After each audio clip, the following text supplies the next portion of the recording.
Bom dia, meus amigos. Vamos dar início ao nosso congresso. Estão todos me ouvindo? Só faz um sinal assim, ó, bacana. Quero agradecer a presença de todos, né?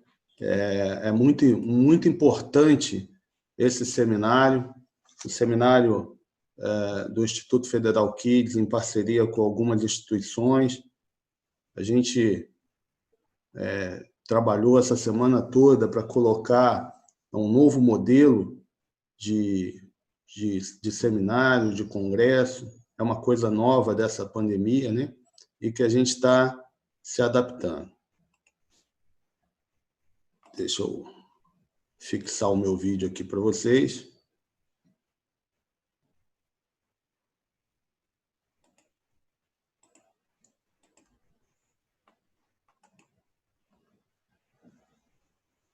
Bom dia. Gostaria de agradecer a todos os participantes do seminário Crimes Sexuais contra Crianças e Adolescentes, evento organizado pelo Instituto Federal Kids, em parceria com a Academia de Polícia Civil do Mato Grosso, Academia de Polícia de São Paulo, Fundação Brasileira de Ciências Policiais e o Instituto Blue EAD. Hoje temos a participação de representantes de 20 unidades da federação, que materializa a noção do evento nacional. Quero agradecer especialmente a grande quantidade de conselheiros tutelados do Rio de Janeiro, que se inscreveram nesse seminário. A gente tem feito várias reuniões para atender a questão das condições de trabalho dos conselheiros tutelares e tem se tornado um parceiro muito legal e muito fiel. Assim como também os alunos da Universidade Estácio de Sá de Macaé, que hoje também estão fazendo um trabalho especial com relação a esse seminário. Agradeço também os policiais civis e militares e policiais federais que estão inscritos no nosso evento. Passo a palavra agora para o nosso co-anfitrião, o nosso anfitrião, delegado Giovanni Agnoletto, delegado de Polícia Federal, mestre em Direito Ambiental, especialista em investigação criminal, organizador da série Doutrina e Prática, a visão do delegado de polícia, hoje delegado no Aeroporto Internacional de Guarulhos, em São Paulo, e é um grande amigo que eu tive o prazer de começar a trabalhar no Rio de Janeiro com ele. Fizemos a nossa primeira operação policial em conjunto, uma operação que mudou as regras do transplante de fígado do Rio de Janeiro e do Brasil. Bom, muito obrigado, delegado Giovanni, é com você. Então, obrigado pela organização do evento, pelo convite. Vamos continuar, então, a apresentação. Eu queria acrescentar, além dos policiais civis, dos policiais militares, dos policiais federais, o pessoal da Guarda Municipal, que eu já vi que entrou bastante gente da Guarda Municipal, principalmente da Guarda Municipal aqui de Mariporã, município onde eu estou falando nesse momento. É muito importante tratar esse assunto, como nós já fizemos em apresentações digitais anteriores. A gente não pretende resolver de forma definitiva essa questão, mas dar luz ao problema, trazer essa questão e discutir, fazer com que a sociedade discuta, para que cada vez mais a gente descubra o que está acontecendo, debata o que está acontecendo. Essa é uma iniciativa fundamental nesse sentido. Como regras gerais, esse seminário tem a previsão inicial de palestras se iniciando às 9h30, com término previsto até às 12h30. 9h30 começando, terminando ao 12h30. Nós teremos, uma peculiaridade, como regra geral também, todos os microfones serão desligados, apenas o microfone do moderador e do co-anfitrião estará funcionando, e do apresentador no momento da sua apresentação. Teremos momentos para perguntas, não será possível fazer perguntas, réplicas e tréplicas, dada a participação. Teremos apenas 30 minutos por apresentação. Então, nós escolheremos uma ou duas perguntas que serão respondidas ao final de cada apresentação. Ok? As perguntas podem ser encaminhadas para mim, moderador, ou no chat particular, que vocês, dentro da plataforma Zoom, já sabem como manusear, porque eu já recebi bastante bom dia, perguntas aqui, que horas que começa, então o pessoal já sabe como manusear. Ou a pergunta é encaminhada via chat para o moderador, ou diretamente no chat particular do apresentador, ok? Então é isso. Então agora, antes de iniciar, as palavras iniciais de uma das principais academias de polícia judiciária que nós temos no Brasil, nós temos duas aqui participando. Eu passo a palavra agora para o delegado de Polícia Civil, Dr. Joaquim Leitão, pelo prazo de 3 minutos. Ele é o representante da Academia de Polícia Civil do Estado do Mato Grosso. Dr. Joaquim Leitão, a palavra é sua. Primeiramente, eu quero cumprimentar a todos os presentes, dizer que é uma honra tê-lo conosco aqui, de firmar essa parceria de extrema importância, né, de protagonismo das academias do Brasil inteiro de polícia, e dizer que esse evento aí somará muito os nossos conhecimentos, agregará muito na nossa carreira aí. Então, quero agradecer a vocês pela oportunidade e tenho certeza que este será entre um dos inúmeros eventos que nós participaremos em conjunto, tá? Então, quero agradecer também os palestrantes, os expositores, o Dr. Giovanni, o Dr. Cleiton, o Instituto Federal Kids, o Instituto Brui também, EAD, entre outros parceiros aí que nos convidaram para integrar este time de sucesso. Então, saiba que nós estamos muito honrados com o convite e tenho absoluta certeza, perdão da redundância, que esse evento será um sucesso. Então, todos aproveitem isso e tente absorver o maior número de conhecimento possível que os expositores de hoje, sem sombra de dúvida, são grandes expoentes nas áreas que abordarão. Então, eu repasso a palavra ao coordenador do evento e ficamos à disposição aqui. Muito obrigado pelas palavras, doutor Joaquim Leitão. Nós estamos prosseguindo. É importante falar que isso aqui é um teste para todos nós, né? Por enquanto o teste está indo bem. Eu estou aqui na minha casa de Mariporã, prendi meus cachorros e vamos torcer para que tudo dê certo. A tecnologia é uma grande aliada quando funciona. Por enquanto está indo bem.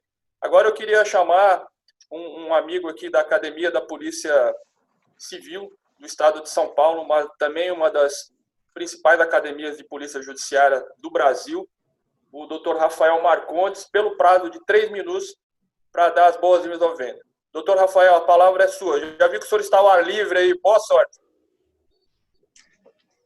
Bom dia a todas, a todos. Na verdade, é só o fundo de tela, né? Ótimo, parabéns. Cadepol, tá? Tá friozinho aqui, né? Capital, então até gostaria de ficar fora um pouco, porque a gente está precisando tomar sol, né? Mas tudo bem. Queria cumprimentar a todos que estão nos assistindo, nos acompanhando, agradecer o convite e a oportunidade, em especial ao Dr. Cleiton e ao Dr. Giovanni. Eu tive a satisfação de me aproximar agora, já acompanhava nas obras, então enalteço pelo evento, importantíssimo. Quero mandar um grande abraço ao Dr. Joaquim Leitão, amigo nosso, aqui da academia lá do Mato Grosso, e mais uma vez colocar a academia aqui de São Paulo à disposição para que nós realizemos mais eventos como este, né? Fico muito feliz de ver não só de pessoas de vários estados, mas de várias instituições. Eu acho que esse debate, um dos pontos mais relevantes é justamente essa integração entre os órgãos, porque nós sabemos que não só essa temática, mas ela em especial reclama, né, demanda uma atuação integrada entre todos os órgãos, né? Então, não só as polícias civis, mas também as polícias militares, as guardas municipais, os conselhos tutelares e os demais órgãos da justiça criminal, do sistema de segurança pública e justiça criminal como um todo, sem prejuízo dos demais órgãos como educação e saúde. Então, mais uma vez, enalteço, cumprimento em nome aqui da Cadepol de São Paulo, mando um grande abraço a todos. Sem mais delongas, devolvo a palavra para o nosso estimado anfitrião. Um grande abraço a todos. Obrigado, doutor. Obrigado pela generosidade das palavras. É muito importante. Eu percebi que eu estou aqui em Mariporã, aqui estava 7 graus agora há pouco. Então eu falei, realmente o colega é corajoso. Então, por fim, para também falar as palavras iniciais, eu chamo agora o presidente da Associação de Conselheiros Tutelares do Rio de Janeiro, o senhor Rodrigo Ramalho, pelo prazo de 3 minutos. Doutor, por favor, a palavra é sua. Bom dia a todos e todas. Uma satisfação estar com vocês nessa manhã.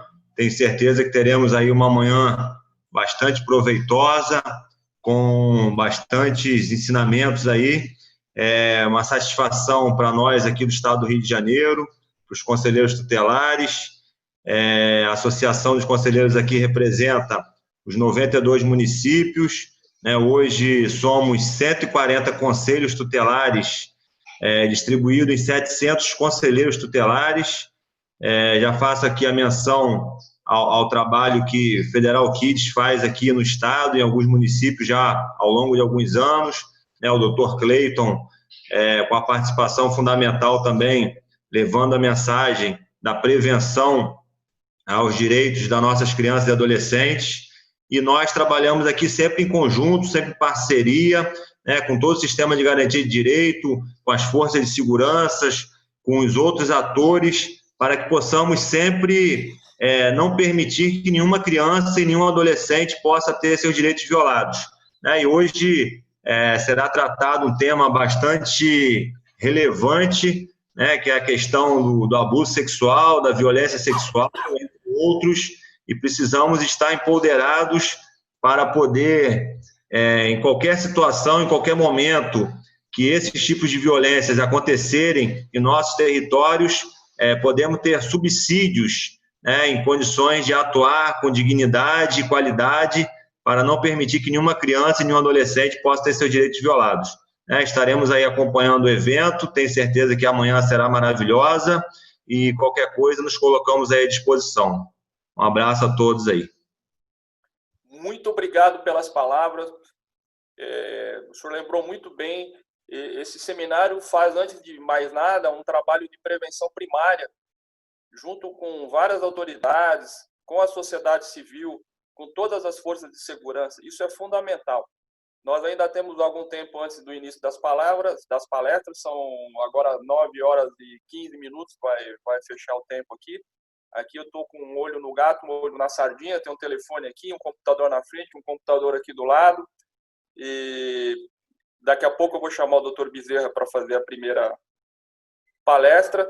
Eu só queria aproveitar esse tempo inicial para lembrar das fases de prevenção primária, prevenção secundária e prevenção terciária.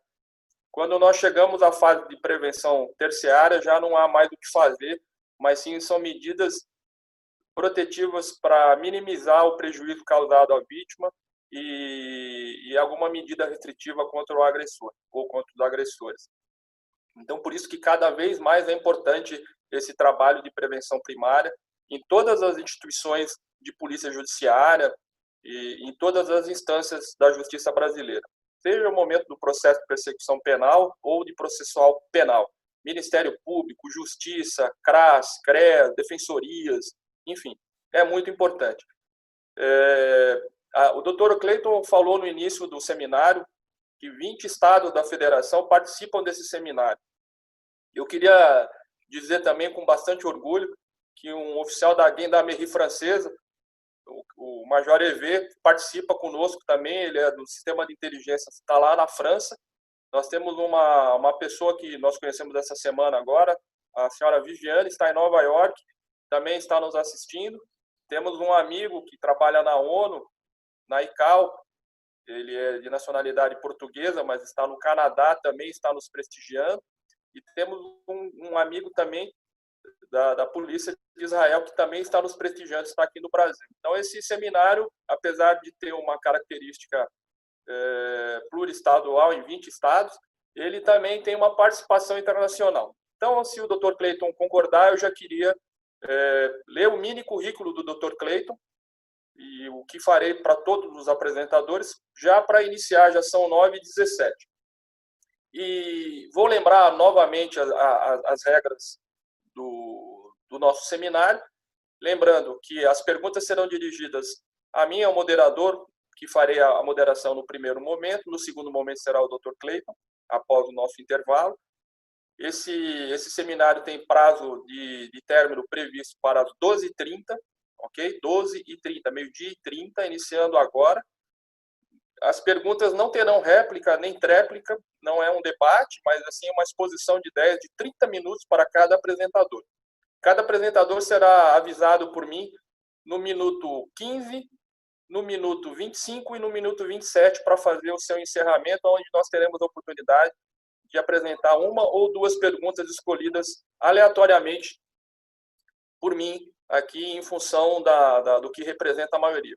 Nós já temos aqui 120 participantes, então, por experiência, várias perguntas são muito parecidas, a gente junta numa mesma pergunta, ok?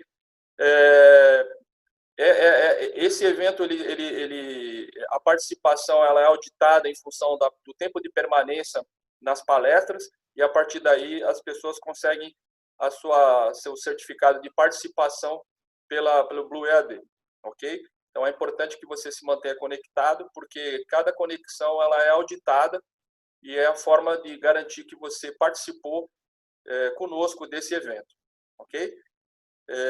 Além das perguntas, réplicas que não existirão, as perguntas podem ser encaminhadas a mim mais uma vez ou diretamente ao chat privado do apresentador. Então, 9h20, vou ler aqui de forma bastante vagarosa o mini currículo do Dr. Cleiton, temos um tempo aqui. O Dr. Cleiton Bezerra ele é especialista em Direito e Processo Penal, ele é delegado de Polícia Federal, é o meu melhor amigo na Polícia Federal, diga-se de passagem, foi onde eu o conheci no Rio de Janeiro, apesar de termos feito academia de polícia juntos em Brasília, eu não o conheci em Brasília, eu vim a conhecer quando nós dividimos uma sala no ano de 2007 e coordenamos uma operação que visava a repressão ao tráfico de órgãos, especificamente fígados, lá no Rio de Janeiro, mas com repercussão em todo o Brasil. E esse trabalho, ele é um trabalho do qual eu me orgulho bastante, tenho certeza que ele também ajudou a mudar o sistema de transplante no Brasil. O trabalho policial, às vezes, ele não tem por objetivo simplesmente identificar autoria e materialidade, como a gente aprende nas escolas, mas ele tem uma retribuição social bastante grande, e nesse caso, uma retribuição social que extrapolou de forma multidisciplinar várias áreas da ciência, né? Foi muito importante esse trabalho. Então, vamos lá. Especialista em Direito e Processo Penal, delegado de Polícia Federal, organizador da coleção Doutrina e Prática, a visão do delegado de polícia. Nós já temos 16 livros publicados, impressos e em e-book. Ele foi diretor de enfrentamento de violações aos direitos das crianças e adolescentes no Ministério da Mulher, da Família e dos Direitos Humanos. É professor da Academia Nacional de Polícia, pesquisador do Grupo de Criminalidade Cibernética Organizada. E, a partir de agora, eu passo a palavra ao meu amigo Dr. Cleiton Bezerra. A palavra é sua. Bom dia a todos. É um imenso prazer estar aqui falando com vocês. A gente já trabalha nesse ramo, eu trabalho nesse ramo desde 2013. Foi uma escolha. Continuar nesse ramo é uma escolha, porque os profissionais que trabalham, né, com o atendimento de criança e adolescente, principalmente nos crimes sexuais, pode vir a sofrer de uma síndrome chamada síndrome vicário. Essa síndrome vicário, ela dá ela começa a ter na própria pessoa sentimentos e angústias daquela pessoa que ela está atingindo. Então, é por opção, é por amor que a gente faz esse trabalho. Bom, inicialmente, a gente vai falar de pedofilia. Por que nós escolhemos esse título, pedofilia? Doutor Cleiton, antes de eu começar, só queria que o senhor perguntasse a todos se estão ouvindo, que eu estou recebendo mensagem aqui dizendo que o senhor está sem som. Só, por favor, pergunte se todos estão ouvindo. Todos estão me ouvindo, gente? Todos estão me ouvindo? Sim, sim, ok, pode continuar, obrigado. Ok? Ok, restabeleceu o som, obrigado. Vou compartilhar a tela novamente, tá bom?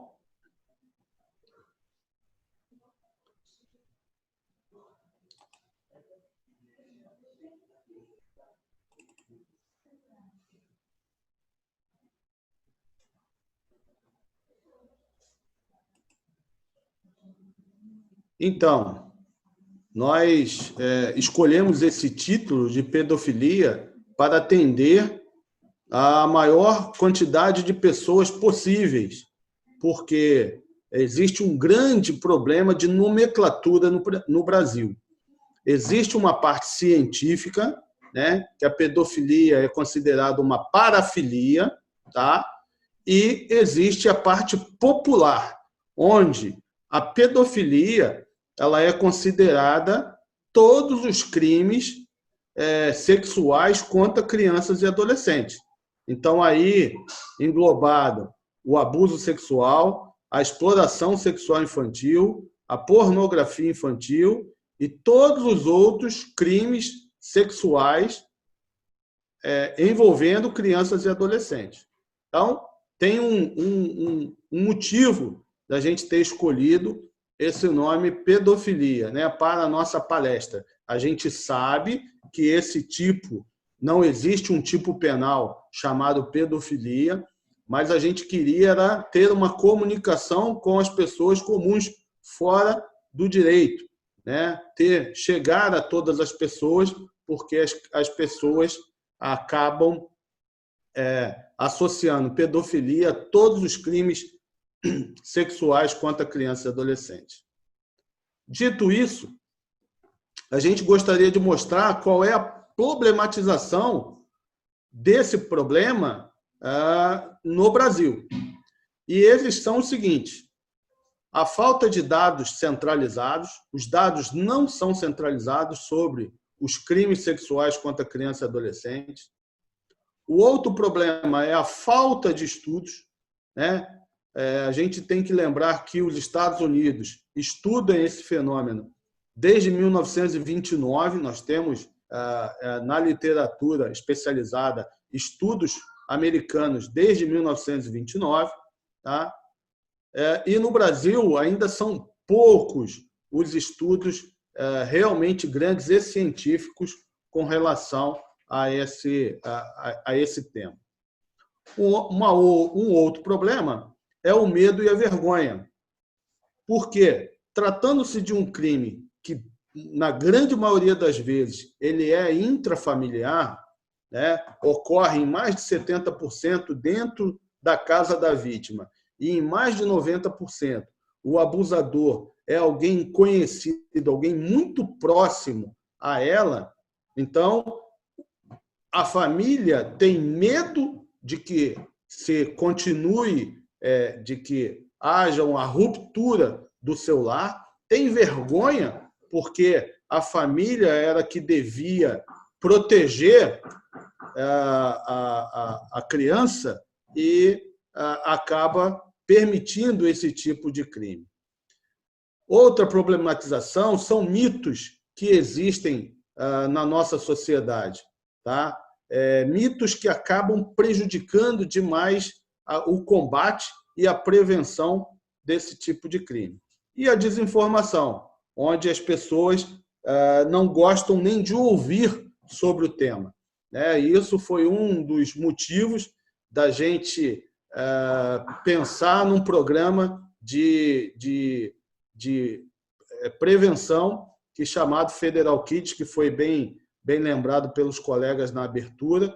É um projeto onde a gente leva para as cidades um dia de prevenção com palestras, com festividades, inclusive com uma corrida entre pais e filhos. Se vocês escutarem um pouquinho de barulho, é aquela questão da lei de Murphy, né? Apesar de estarmos preparados para o dia de hoje, o meu vizinho iniciou uma obra aqui do lado e de vez em quando vocês vão ouvir um toque-toque. Mas isso, de repente, fica até legal para a gente se divertir um pouco. Então, como eu estava falando, o que a gente precisaria era dos dados centralizados, tanto dos dados de fontes abertas, como é o caso de Google, como é o caso de YouTube, como é o caso de banco de dados fechados, o caso da Polícia Federal, o caso do SUS, onde o médico é obrigado a relatar um caso de suspeita de abuso sexual, os dados do Disque 100, os dados do CIP-ACT, que é um programa que é feito para os conselheiros tutelares, e esses dados centralizados eles seriam utilizados para a tomada de decisão em políticas públicas, né? Então, aonde eu vou colocar eu, governante, onde eu vou colocar os recursos para a prevenção do abuso sexual contra criança e adolescente? É no Rio de Janeiro? É em São Paulo? É no Pernambuco? É no Amapá? É no Pará? Então, esses dados centralizados permitiriam que nós pudéssemos tomar melhores medidas com relação à gestão pública do problema do abuso sexual contra crianças e adolescentes. Então, como nós falamos, a falta de estudo, né? Nós temos os Estados Unidos, desde 1929, já estudam esse fenômeno, e estudos muito mais elaborados, como o estudo do polígrafo, que é um estudo americano e um estudo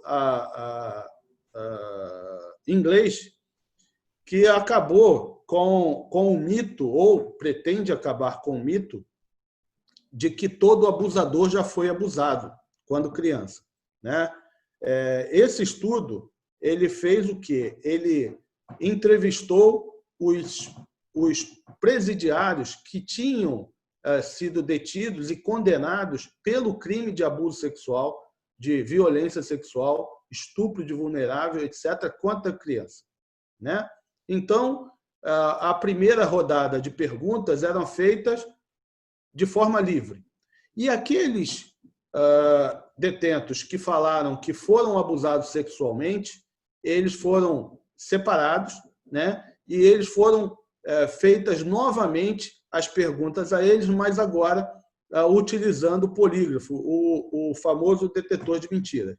E apenas 30% dos casos foram detectados como verdade, ou seja, apenas 30% daqueles presos que falavam que tinham sido abusados sexualmente quando crianças e, por isso, se tornaram um adulto infrator, eles realmente tinham sido abusados. Apenas 30%.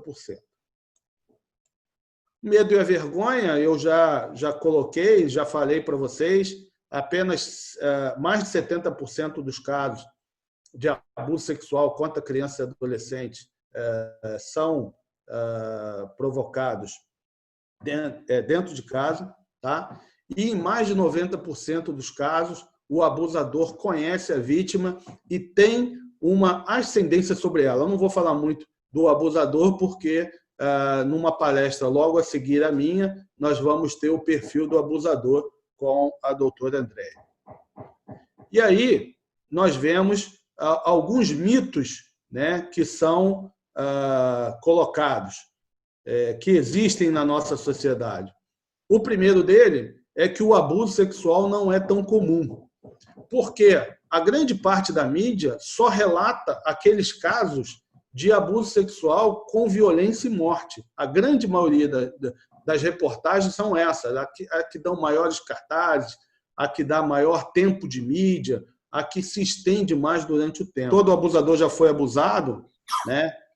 E eu coloquei o estudo que foi feito nos Estados Unidos e na Inglaterra, onde o polígrafo foi utilizado e isso resultou que apenas 30%, por volta de 30% dos abusadores foram abusados quando criança.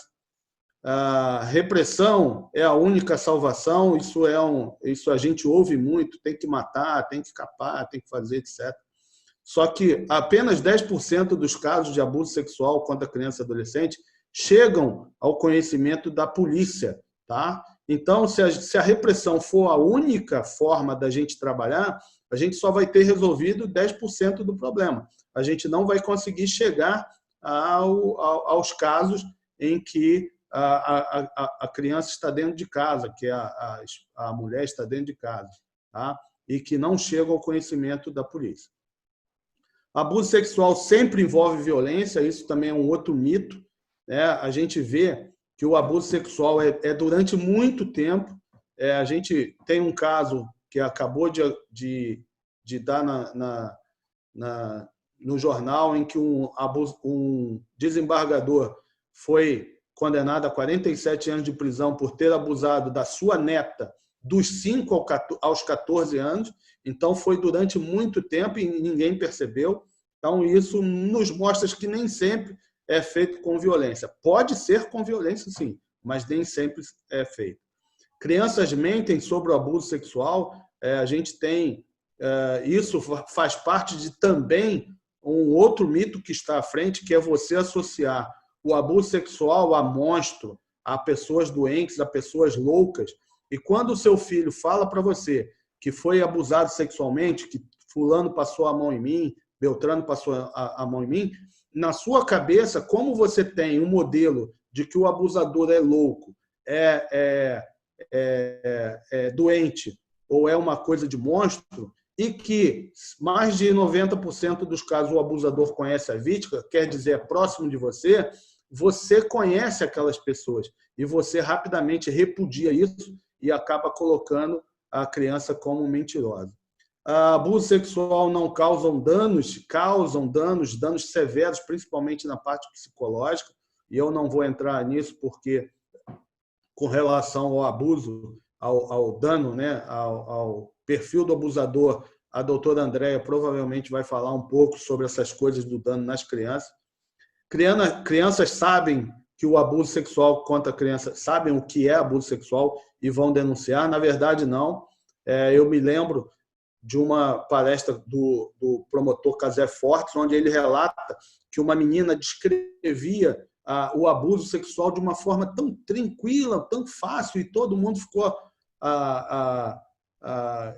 estarrecido, e ela perguntou calmamente para o juiz: ué, mas vocês não fazem isso que o meu pai faz comigo, com os seus filhos? Ou seja, ela estava sendo abusada e não sabia o que era aquilo. Os pais adultos sabem identificar o abuso sexual, não sabem, porque muitas vezes não há violência, há um envolvimento. Doutor, o senhor tem 15 minutos a partir de agora. Perfeito. Muito obrigado.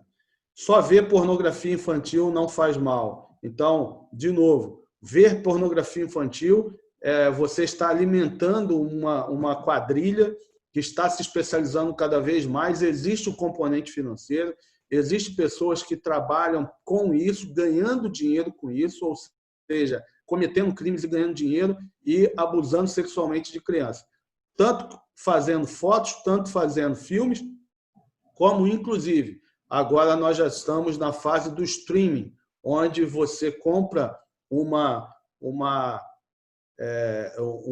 link e que em um dia específico, numa hora determinada, vai acontecer o abuso sexual e você consegue ver ao vivo.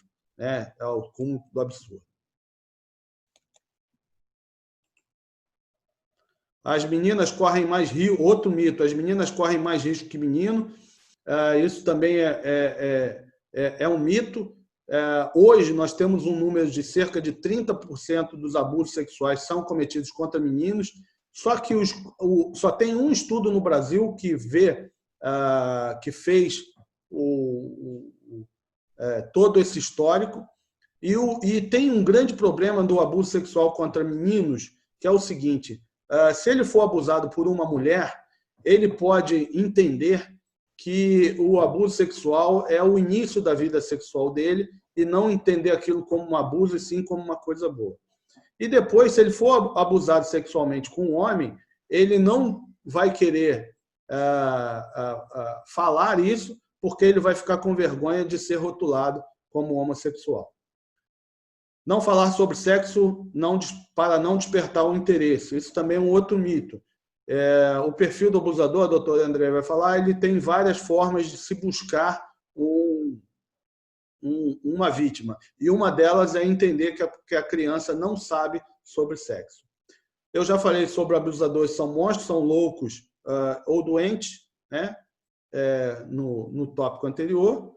Outro mito é que mulheres não são abusadoras e, na verdade, hoje nós temos os dados de que 30% dos casos são de abusos provocados por mulheres, né? Não existe abuso se a criança consente.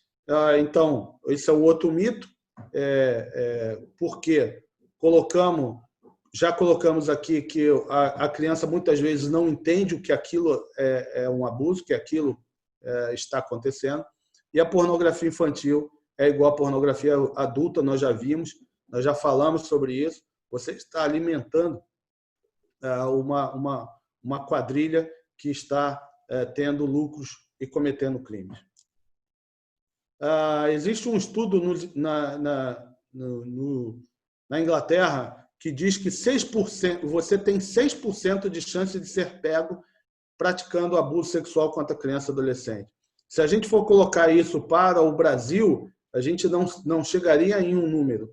E dentro do Brasil, apesar de ser pego, quais seriam as chances de ser condenado? E se for condenado, quais as chances de ter uma pena proporcional ao seu crime, proporcional no que diz respeito à sociedade, o que a sociedade entende como proporcional. Então, nós temos que hoje, por exemplo, a posse de material pornográfico, material pornográfico infantil, a pena é menos de 4 anos de detenção e o delegado é obrigado a arbitrar fiança, né? Então, isso é uma coisa que a legislação deveria mudar. Existem novas possibilidades de crimes, como o caso da sextorção, que é o caso da extorsão sexual, ou seja, pela internet, o abusador começa a se aproximar de uma vítima, pede algum tipo de material, recebe esse material e, a partir do material, sendo material íntimo, ele começa a obrigar a vítima a enviar mais materiais para ele, podendo chegar ao caso do estupro virtual, que é quando o abusador manda a vítima fazer atos sexuais nela própria ou em terceiros. Existe o caso de uma menina que só denunciou para a mãe, só avisou para a mãe que estava sofrendo a sextorção e o estupro virtual, quando o abusador mandou que ela fizesse sexo com a irmã de 6 anos de idade. Tá? Então, são novos tipos de crime que a gente precisa estar atento. Os perigos da internet, o doutor Alessandro vai falar,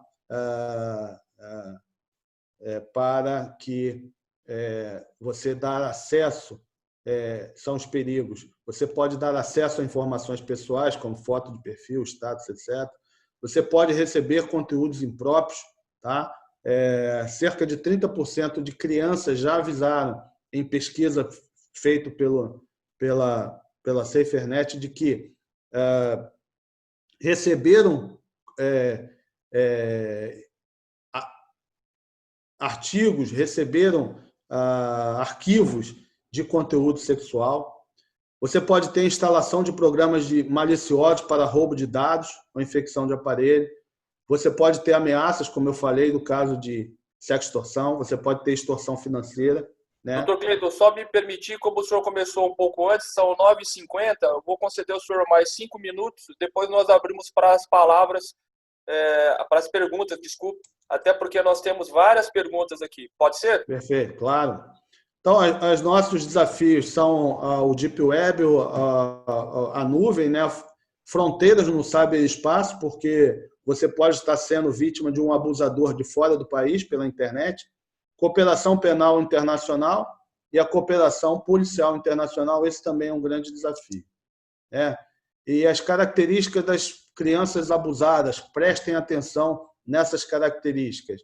Distúrbio no sono, distúrbio do apetite, retrocesso infantil, por exemplo, volta a fazer xixi na cama, volta a falar de uma maneira infantilizada, evasão escolar, depressão, comportamento sexualizado, você sabe o comportamento do seu filho, vocabulário sexualizado, violência, desconforto na presença de algum adulto, brincadeiras violentas, externalizar essa violência através de brincadeiras sexualizadas, ou escape nas brincadeiras, ou desenhos ou textos. Então, isso são desenhos de crianças abusadas sexualmente.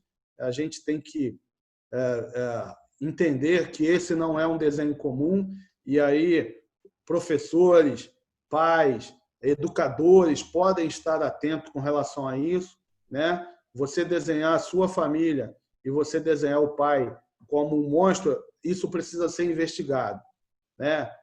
Eu não sou psicólogo, a gente estuda um pouco de psicologia, mas eu não sou psicólogo de formação, mas isso é algo que você precisa procurar um profissional para identificar. Vejam esse desenho, o órgão sexual exposto. Então, minha mãe, meu pai e meu tio, né? O tio está com o órgão sexual para fora, né? E isso também precisa ser observado, né? Também desenha o gato, desenha ela, desenha uns amiguinhos, mas desenha uma figura masculina adulta, né? Com o pênis para fora. Isso é para se estranhar. Isso foi o que eu falei. Um desembargador acusado de estuprar a neta é condenado a 47 anos de prisão em Manaus. Você olhando a reportagem, eu não tive acesso ao inquérito, à investigação, mas você tendo acesso à reportagem, ele estuprou a neta dos 5 aos 14 anos. A menina só teve coragem de contar aos 14.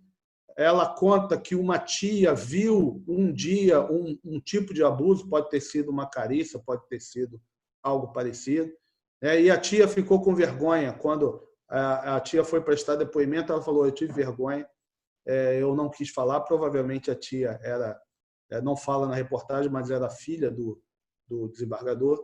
E a mãe, quando ela recebeu a informação, quando a filha já tinha 14 anos, teve dificuldade de acreditar, porque nunca achou que aquilo nunca poderia ter acontecido. A mesma coisa é esse advogado que foi preso nessa semana, acusado de abusar das 2 enteadas, né? Desde os 5 anos de idade. Hoje uma tem 14 anos de idade, outra 17. Então a gente vê que o abuso sexual ele é continuado, ele não é um evento único. Doutor, nós temos mais 5 minutos. O senhor quer 1 minuto para finalizar e nós passamos para as perguntas, então.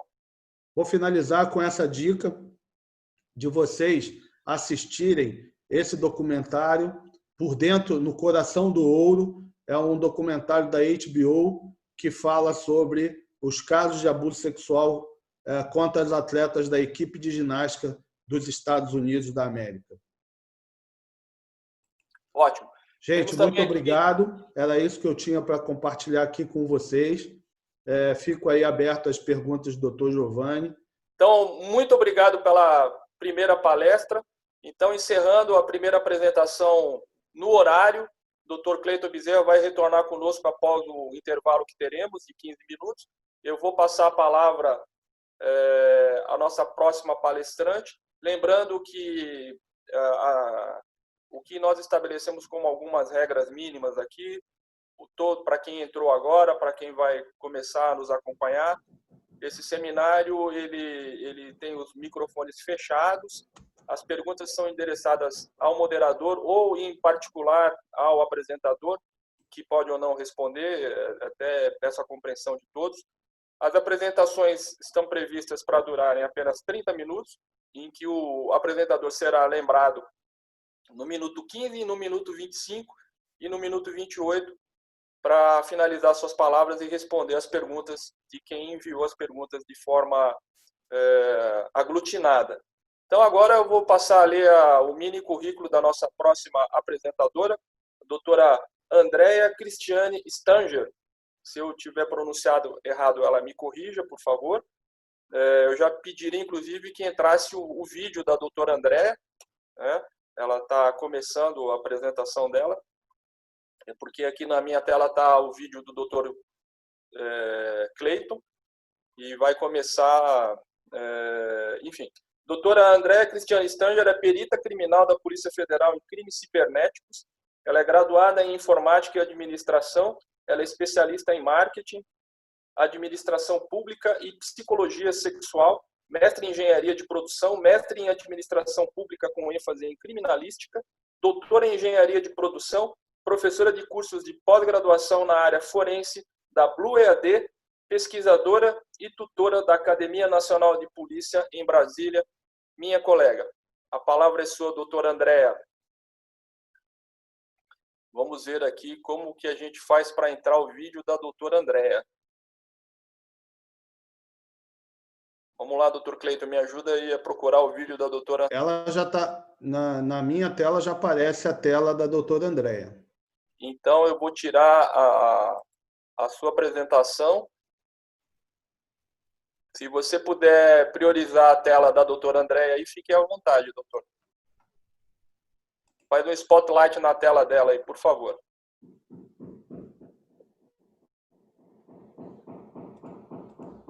O pessoal da Álvaro continua firme e forte aí, hein?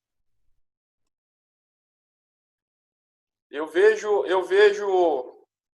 Ah, ótimo, doutor André, a palavra é sua. Está me ouvindo bem? Está sem som, mas agora a senhora vai poder falar, não se preocupa. Estou tentando... Vamos lá. Pode falar, doutora. Opa, bom dia. Prazer em tê-la conosco. A palavra é sua, por 30 minutos. Ok, vocês estão conseguindo ver minha tela? Tá tudo ok? Positivo, fica à vontade. Tá, joia. Gente, muitíssimo obrigada pelo convite, doutor Cleiton, doutor Giovanni, né, por esse convite para participar desse evento. É um prazer muito grande estar aqui. 30 minutos é um desafio enorme para falar sobre isso, né? Primeiro, vou frustrá-los porque a gente não tem como falar de um perfil do abusador, né? Então, até por isso que eu coloquei entre aspas, né? Queria eu que a gente tivesse um checklist e que conseguisse falar essas e essas características são perfis que definem um abusador, mas a gente não tem como fazer isso, né? E essa é o grande desafio, porque possivelmente um abusador pode ser alguma pessoa do seu convívio, alguém que está do seu lado e que você nunca imaginou que seria, né? Então, a gente não tem traços, eu até estou começando meus estudos do pós-doutorado justamente nessa linha de fazer uma aproximação desse perfil, né? Mas é por isso que eu coloquei o nome entre aspas. Aqui a apresentação já me apresentaram, né? E a primeira questão é: quem são esses abusadores, né? E, assim, eu evito falar pedofilia, como bem o doutor Cleiton comentou, né? Porque é outra situação, mas a gente tem abusadores. E aí a gente não tem esse perfil. Então pode ser qualquer pessoa, pode ser uma pessoa pobre, rica, com baixa escolaridade, uma pessoa com altos graus. Eu já fiz experiência de pessoas que eram PhDs e eram abusadores, né? Nós temos pessoas influentes, temos pessoas que seriam invisíveis para a sociedade, né? Mas, assim, a gente vai ver que alguns comportamentos a gente consegue identificar, mas a gente também não pode ser taxativo de falar, a pessoa tem essa característica, então ela é um abusador. Então, assim, a grande questão é justamente ficar alerta para essas situações. Não tem receitinha de bolo para identificar quem é o abusador, né? A primeira coisa que também... Um dos mitos, né, o Dr. Cleiton comentou muito bem, é que a questão do contato físico, porque não necessariamente, eu sou perita de informática, né, então eu trabalho com casos de abuso sexual que ocorrem via internet. Então, muitas vezes, um abusador, ele nunca teve contato físico com a criança, mas mesmo assim, ele conseguiu abusar da criança. E esse abuso... Ele é um abuso que pode ser sexual, como o Dr. Cleiton comentou, que ele pode fazer com que a criança se violente ou que ela violente uma outra criança. Pode ser um abuso psicológico, pode ter várias formas, mas não deixa de ser abuso, porque muitas vezes a pessoa fala assim, mas ele não tocou a criança, então não aconteceu. Sim, aconteceu. E olha a situação que a gente está. A gente está numa situação de pandemia. Então, assim, aquele abusador que antes tinha contato com a criança física e que não tem mais, ele foi para a internet. Então, a gente tem um aumento considerável de casos envolvendo situações de abuso sexual via internet. Outra situação, esse abusador ele está preso em casa. Então, ele vai atrás de consumir material, ele vai atrás de encontrar vítimas, porque ele tem tempo, ele está com a internet, ele tem acesso a isso, né? Ou se esse abusador ele estiver em casa, ele está preso com as vítimas, né? Mais chances ainda. Então, assim, a questão da pandemia, ela é algo extremamente preocupante, porque assim, vou ficar tranquilo porque agora está todo mundo trancado em casa. Pior, né? Eu estou falando desses casos que a gente tem o abuso via internet, via as redes sociais, via tecnologia da informação e comunicação, né? Foi isso que eu comentei. Então, assim, na internet a gente tem casos de abuso, mas ele não tem contato físico. Mas não deixa de ser abuso, né? Então, ele continua sendo abusivo. Nesse inteirinho, a gente fala de abuso sexual, eu tenho um abuso físico, que ele pode ser alguma coisa de toque mesmo, então, situações de bater, de agressões, não necessariamente é sexual. Tem um abuso emocional, então, mesmo via internet, essas crianças são abusadas. A questão da negligência, né? Desculpa, a gente vê muitos pais, muitos responsáveis que largam as crianças com computador, com celular para ela não encher o saco, né? E deixam a criança acessando conteúdos, ou deixam em casa também, em contato com outras pessoas, e tem o abuso sexual. Todas essas formas, elas podem ocorrer com contato ou sem contato, né? Que seria o caso do abuso sexual via internet. Então, vejam que a questão de a gente discutir sobre abuso sexual, ele não está restrito a situações presenciais. A gente tem muitas situações, é isso que eu trabalho no meu dia a dia, de situações de abuso sexual envolvendo internet, envolvendo mídias, né? Esse abuso sexual sem contato, de que forma que ele dá? Ele pode ser a questão do voyeurismo, né? Que ele vai ficar observando, e aí a gente tem situações de abusadores que eles, por exemplo, eles têm um acesso a uma criança, e aí eles começam de alguma forma com chantagem, eu vou falar depois como que eles fazem isso, e aí ele começa a obrigar, por exemplo, que essa criança se exiba, né? Na frente da câmera, que mostra alguma coisa, uma parte e tal. Então, assim, ele só vai ficar assistindo. É abuso, né? Pode ser o exibicionismo, ele pode se exibir nu, se masturbando, enfim, né? Praticando atos para que a criança assista. Então, ele está utilizando do exibicionismo, né? Ele pode trabalhar com imagens, ou imagens dele, ou pedir para a criança expor imagens dela. Ele pode, eu coloquei películas aqui, desculpa, é que isso aqui eu aproveitei uma apresentação que eu fiz um congresso de psicologia em Cuba, esqueci, exibição de filmes, né? Ele pode fazer com que a criança assista filmes ou assista vídeo para dizer para ela que aquilo é normal, que aquilo é assim, olha, todo mundo faz, por que a gente não vai fazer, né? Qual é o problema? Tá vendo? Tem outras crianças que fazem isso, né? Foi uma fala do Dr. Clayton, da criança que chegou no juiz e disse que ela achava que aquilo era normal porque ela foi criada nisso, né? E isso é um ponto importante. Eu fiz um caso muito difícil, acho que foi o mais difícil que eu fiz na minha vida, que era um pai que abusava de crianças de 8 meses e de 2 anos. E qual que é a estratégia dele? Porque ele vai criando a criança naquela esfera, e ele trabalhava era um caso de uma brasileira no exterior, né? Ele trabalhava com massagens corporais na criança, ele tinha todo um ritual. E aí o que acontece? Tem abusadores, né? Isso eu já fiz alguns casos também que aparece isso, que ele fala que a estratégia é você educar a criança desde cedo, entendeu? Então ele vai, porque para a criança aquilo é normal. Poxa, meu pai sempre fez isso comigo, qual é o problema disso, né? Então tem situações dessa que eles pegam crianças, inclusive na fase de bebê, para ir treinando, né, para o desejo dele. Então, ele já vai tornando aquilo como algo normal. Porque é outra estratégia, né? Porque a gente pensa no abusador como uma pessoa má, não sei o quê. Muitos deles falam, eu tenho amor pelas crianças, o que eu faço é por amor, eu amo, eu demonstro amor. Então, assim, na cabeça dele, ele acredita naquilo, que ele não está fazendo mal algum para a criança. né? E a criança se sente amada, protegida, só que ele está usando da questão da conotação sexual, né? A questão do abuso sexual, a gente tem vários efeitos na vida da criança, o impacto, ele é gigantesco, né? A gente não tem como mensurar isso, porque, assim, eu já participei de sessões de terapia em que, eu estou estudando psicologia agora, inclusive, né? Que a mulher tinha 36 anos e ela tinha problemas de sexualidade, relacionamento, ela estava fazendo terapia por conta disso, e numa determinada dinâmica, ela lembrou 30 anos depois que ela tinha sido abusada quando ela tinha 6 anos. Ela apagou aquilo da mente, entendeu?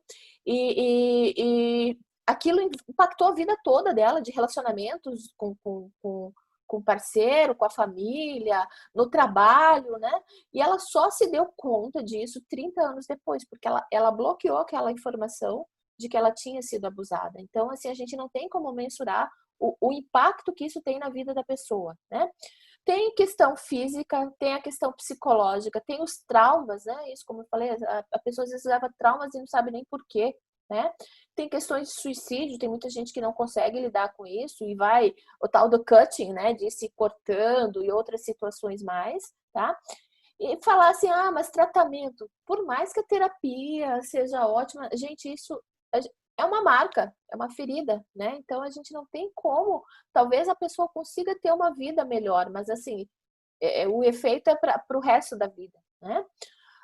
Qual que é a abordagem dos abusadores, né? Então, aqui falando mais da questão da internet. Perfil falso, né? Ele vai, por mais que ele não conheça a criança, ele vai criar um perfil falso, geralmente é da mesma idade, ele vai, se é uma menina de 7, 8 anos, ele vai criar um perfil nessa idade, se é um menino, né? Ele pode usar perfis de pessoas famosas para ter acesso a essa criança, ou mesmo pessoas conhecidas, né? Pegar alguém, não necessariamente, ele pega um perfil do tio da criança e cria um outro perfil para fazer, né? Ou às vezes é uma pessoa conhecida, né? Isso que foi comentado. A gente fica pensando sempre que é um estranho, mas às vezes é do círculo de amizade, né? A utilização das tecnologias da informação e comunicação. Hoje a gente vê assim que as crianças já começam a sua vida com celular, com tablet, não sei o que. Os pais dão isso para a criança, para que ela pegue. As crianças já têm uma habilidade enorme, ela já vai passando o dedinho, né? Bebezinho, ela já começa a acessar e tem acesso à tecnologia da informação. Então, cada vez a gente tem uma utilização mais frequente das crianças quanto ao uso dessas tecnologias, né? Os abusadores ficam muito tranquilos com isso, porque ele está na casa dele, está de pijama, vai lá acessar, então assim, é fácil, né, ter acesso, muitos perfis são abertos, muitos pais não monitoram, né, por isso que eu comentei. A utilização é sem acompanhamento, então a criança está incomodando, dá o celular para ela, dá o computador, né? Vai lá, né? Se vê isso em restaurantes, agora não, porque a gente está na pandemia, mas assim, os pais dão e deixam a criança utilizando, né? É fácil ter acesso, todo mundo tem celular hoje, as TVs têm internet para você navegar, você coloca lá o vídeo para a criança assistir, dali a pouco entra alguma coisa que ela não deveria estar tendo acesso, né? A questão do uso da imagem, eu vi um post esses dias que antes da criança completar, acho que 2 anos, os pais já publicaram mais de 1.500 fotos da criança. Então, assim, cada vez mais os próprios familiares publicam material e divulgam isso nas redes sociais, porque a criança é bonitinha, não sei o quê, youtuber e tal, né? Tá? Então, isso também na adolescência, essa história do nudes, que é uma outra situação, né? As crianças estão ficando mais erotizadas o quanto antes, né? Você pega a criança de 8, 9 anos que vai no salão, faz unha, não sei o quê, pose, bico, não sei o quê, né? Então você Doutora, eu gostaria de alertá-la que a senhora tem mais 15 minutos, e já incluindo com as perguntas, eu sei que a senhora ainda tem mais 13 slides. Boa palestra, parabéns. Obrigada. Desafio. Vamos lá. A influência da amizade das mídias, né? Porque a criança sofre isso, né? Então a gente tem, porque os amiguinhos têm, por que eu não tenho, né? A idade de maior risco, né? Então, assim, existem estudos que falam que essa idade estaria entre os 5 e os 12 anos, que é onde a criança está mais vulnerável. Mas eu já fiz casos de abusadores que eles têm preferência, por exemplo, por crianças de 2, 3 anos, porque ela ainda não está numa fase oral, né? Então ela não vai contar, né? Tem outros que preferem mais os teenagers aí de 13, 14, mas assim, são preferências e alguns estudos eles abordam que seria entre essa faixa de 5 a 12 anos, né?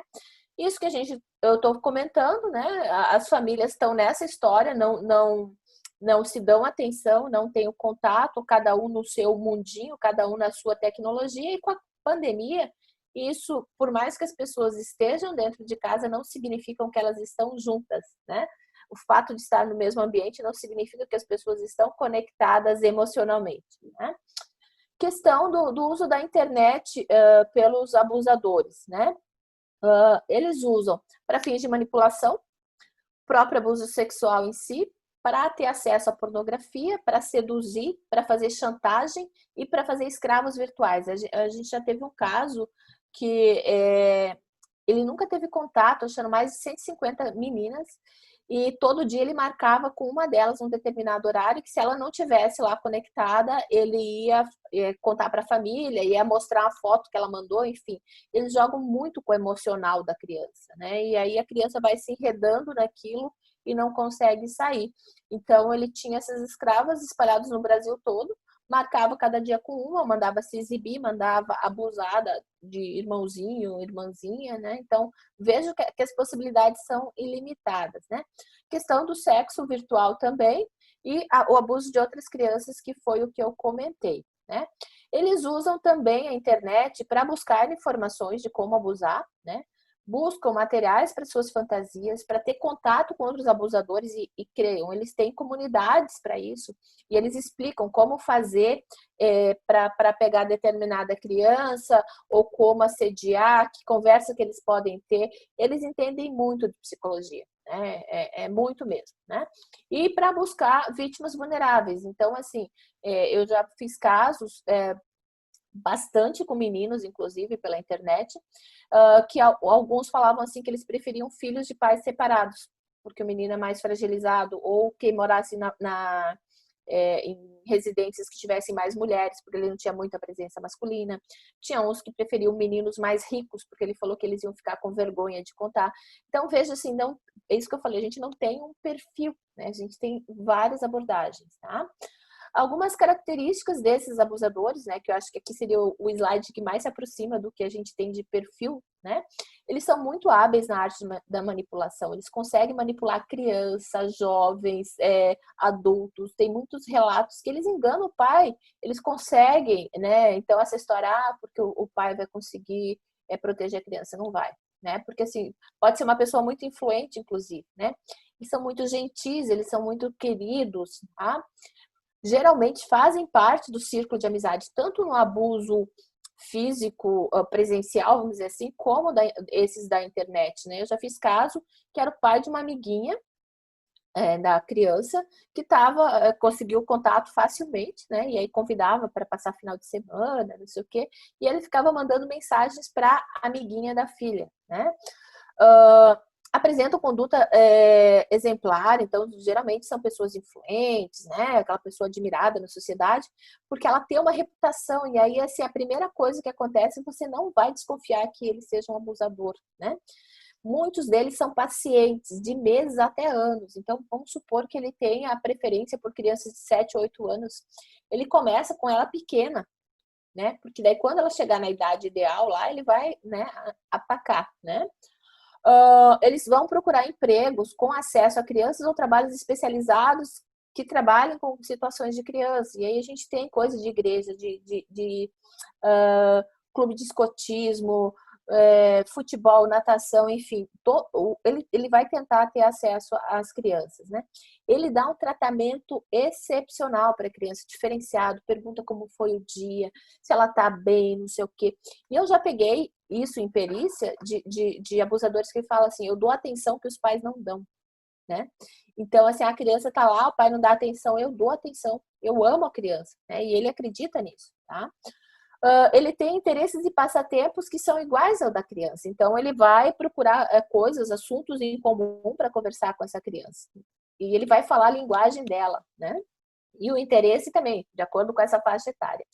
Isso aqui daria uma apresentação inteira, eu só coloquei aqui para vocês, que é uma aproximação do meu estudo do pós-doc, vai sair num livro que o Dr. Clayton está organizando, que é sobre esse perfil dos abusadores, né? Então, a gente tem os pedófilos aí na classificação de pedofilia mesmo. Nós temos os predadores, que é aquele, olha, cuidado, ele vai pegar, atacar, né? Que são casos assim que ele vai lá, pega, rapta, abusa, enfim. A gente tem os não predadores, que eles acham que a criança é consciente daquilo, que a criança gosta do sexo, né? Ele tem umas crenças distorcidas, e aí a gente tem duas classificações. A gente tem os regressivos, que ele começa com, por exemplo, pornografia adulta e ele vai regredindo para uma pornografia, que eu não gosto desse nome, né? Com imagens de nudez de criança e adolescentes. Geralmente isso é desencadeado por uma situação de estresse, ele perdeu o emprego, alguma coisa, e ele migra para isso. Ele age muitas vezes como um pseudo adulto e os relacionamentos deles geralmente são muito ruins, né, no geral. Os compulsivos, eles têm preferência por criança. E muitas vezes ele se relaciona com a mulher e faz com que ela se comporte como criança, se vista como criança, né? Ele pede muitas vezes para que seja chamado de pai. Eu já fiz um caso desse, ele pedia para chamar de paizinho, né? Então ele é um pseudo-pai. E ele exibe pornografia adulta para a criança para mostrar que é normal. Então isso, assim, é para a gente ver os tipos de comportamento, né? Deixa eu passar aqui. Opa. Travou meu slide. Lady Murphy. Ah, foi. Tá. Então, assim, isso o Dr. Clayton já comentou, né? A questão dos comportamentos da criança, sinais, mudança de comportamentos, desenhos, distúrbios alimentares, a criança com medo, se isola, agressiva, esse comportamento sexual anormal para a idade, né? Então, assim, não é normal uma criança de tal idade falar sobre sexo ou ter comportamentos. A criança, ela tem uma sexualidade, isso é importante frisar, porque desde quando ela nasce, ou mesmo dentro da barriga, ela se toca, né? A questão do masturbar-se e tal, isso é uma coisa saudável, né? Não tem que ficar ninguém abismado por isso, porque tem as fases da criança que ela vai se tocar mesmo e não tem nada errado nisso, né? Ou que muitas vezes o pai não é preparado psicologicamente para tratar da educação sexual dos filhos. Tem que saber o que é normal, o que é anormal nisso, né? Porque tem coisas que estão além da compreensão, né? Como boas práticas, já estou quase acabando aqui, né? A gente monitorar a utilização da internet, né? Monitorar as redes sociais, saber quem são os amigos. Uma coisa que eu sempre falo, criança, adolescente não tem que ter senha e o pai não saber, né? Enquanto você estiver pagando a conta dos seus filhos e você for responsável por eles, você tem que ter acesso. E isso é uma coisa de conversa, né? A gente tem programas que você pode instalar para monitorar o acesso do seu filho e tal, mas a melhor coisa ainda é a conversa, né? Que foi comentado também pelo Dr. Clayton, tem que acreditar na criança, né? Muitas vezes a criança, ela quer contar e ela começa assim, ela conta um pouquinho para ver qual a reação do pai. Se o pai reagir muito, ela nem termina de contar. Então, ela vai testar para ver se ela tem liberdade para contar. Uma outra coisa que acontece é que muitas vezes ela conta para o tio, para o professor, não para os pais, né? Porque ela tem medo, né? Então, ela vai contar para a madrinha, para alguém mais próximo, tá? Questão de educação sexual é importantíssimo para todo mundo, né? Para ver que isso é normal, né? Mas o que é o normal aí que a gente pode colocar? E a respeito das tecnologias, usar de forma responsável, né? Finalizando, né, a questão de prestar atenção com o que vocês, pais, o que vocês, familiares responsáveis, estão publicando, vocês mesmos estão produzindo material para postar na internet. E não pense assim, eu não coloco fotos do meu filho, do meu sobrinho nu. Eu coloquei de biquíni. Né? A gente já pegou vários casos que o cara pega uma foto da criança lá com, sei lá, com biquíni, alguma coisa, dele, que gostosinho, né? Veja, assim, o objeto dele sexual é a criança. Muitas vezes ela não precisa estar nu para ele ficar excitado com aquilo, né? Então, vamos prestar atenção com o que a gente está publicando na internet, né? Preste atenção nesse uso sem a supervisão, né? De deixar o computador, deixar o tablet, deixar o celular à disposição da criança, né? Então, compartilhe, trabalhe junto com ela, vá, assista os desenhos. Ela está entrando nos 2 minutos finais, doutora. Pronto, tô acabando. Tá? Então, porque a criança muitas vezes vai ficar sufocada e ela não tem como falar. E aí a responsabilidade é nossa, né? Acabei, né? Muito obrigada. Eu peço que vocês, se vocês sentem à vontade para me seguir nas redes sociais, eu sempre faço palestras e tal, está à disposição. Tem o da pós também, que a gente tem cursos na área forense, né? São 2 perfis aí. E é isso. Muitíssimo obrigada pelo convite, né? Como eu falei, é um desafio muito grande falar desse assunto em 30 minutos. Eu estou à disposição aí para as perguntas, doutora. Colega, muito obrigado, parabéns. A senhora fala com propriedade, é um aprendizado. Muita pergunta aqui. Vai ser difícil consolidar tantas perguntas aqui. Inclusive, tem uma delas aqui, a Ana Carla Pinto, ela mandou várias, né? Eu só vou lembrar que a Sociedade Brasileira de Pediatria preconiza, ou ela contraindica o uso de aparelhos eletrônicos para crianças menores de 2 anos, que vem ao encontro aí do que a senhora falou, né? Realmente, nós temos outras participações que falam sobre tipo de investigação com uso de proxy, mas não adianta, eu sei que vai demorar muito para a senhora explicar. Mas eu queria fazer 2 perguntas para a senhora aqui, consolidando. Quais as dicas para proteger nossos filhos dos pedófilos e se pedofilia tem cura? Né? Essa do pedofilia tem cura, que ela tem desdobramento sobre e depois, descobrimos o pedófilo, o que fazer com ele depois das medidas judiciais? Palavra da senhora, doutora. Bom, primeiro que a gente não trata a pedofilia como doença, né? Eu acho que isso é um transtorno. Até porque a gente, eu, Dr. Cleiton, a gente faz parte do grupo de pesquisa da Academia de Polícia, e isso a gente evita falar isso, porque senão você fala assim, mas eu sou doente, preciso de tratamento. Não, né? É um transtorno que a pessoa tem preferência por criança, e aí, como eu disse, a gente tem casos de preferência por bebês, idades diferentes, então a gente não fala que é cura, né? E não é doença e nem cura, né? Assim, não se sabe na literatura, não se viu ninguém que tenha deixado de ser, né? Então, assim, nem a história de castração química, o que for que seja, porque, assim, eu já fiz casos que o cara não tocava a criança, mas ele enfiava objetos, entendeu? Então, assim, a questão é aqui, né? Tem uns que são sádicos, gostam de machucar a criança. Então, você não tem como falar nisso. A gente evita falar nessa situação. E eu perdi a primeira pergunta, doutor Giovanni. Na verdade, é sobre como proteger nossos filhos dos pedófilos, né? A senhora já falou, mas vale a pena falar novamente. Gente, tem que ser o acompanhamento, você tem que conhecer seu filho, você tem que fazer parte da vida dele, né? Então, se ele joga videogame, aprenda. Eu sei que muitas vezes é difícil para o adulto acompanhar esse ritmo acelerado das crianças, né?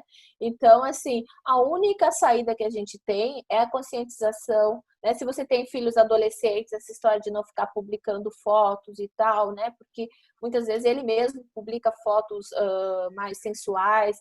Então, assim, na verdade, a única coisa que a gente tem é a educação dos filhos, né? E a participação da vida. Porque se acontecer alguma coisa, você vai perceber no comportamento. Teve um caso bem interessante, que era um estilo desse de escravo virtual, que ele pedia para que a criança, cada dia uma criança aparecesse na frente do computador.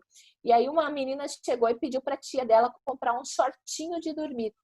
E aí ela falou assim, mas por que você quer um shortinho de dormir, né?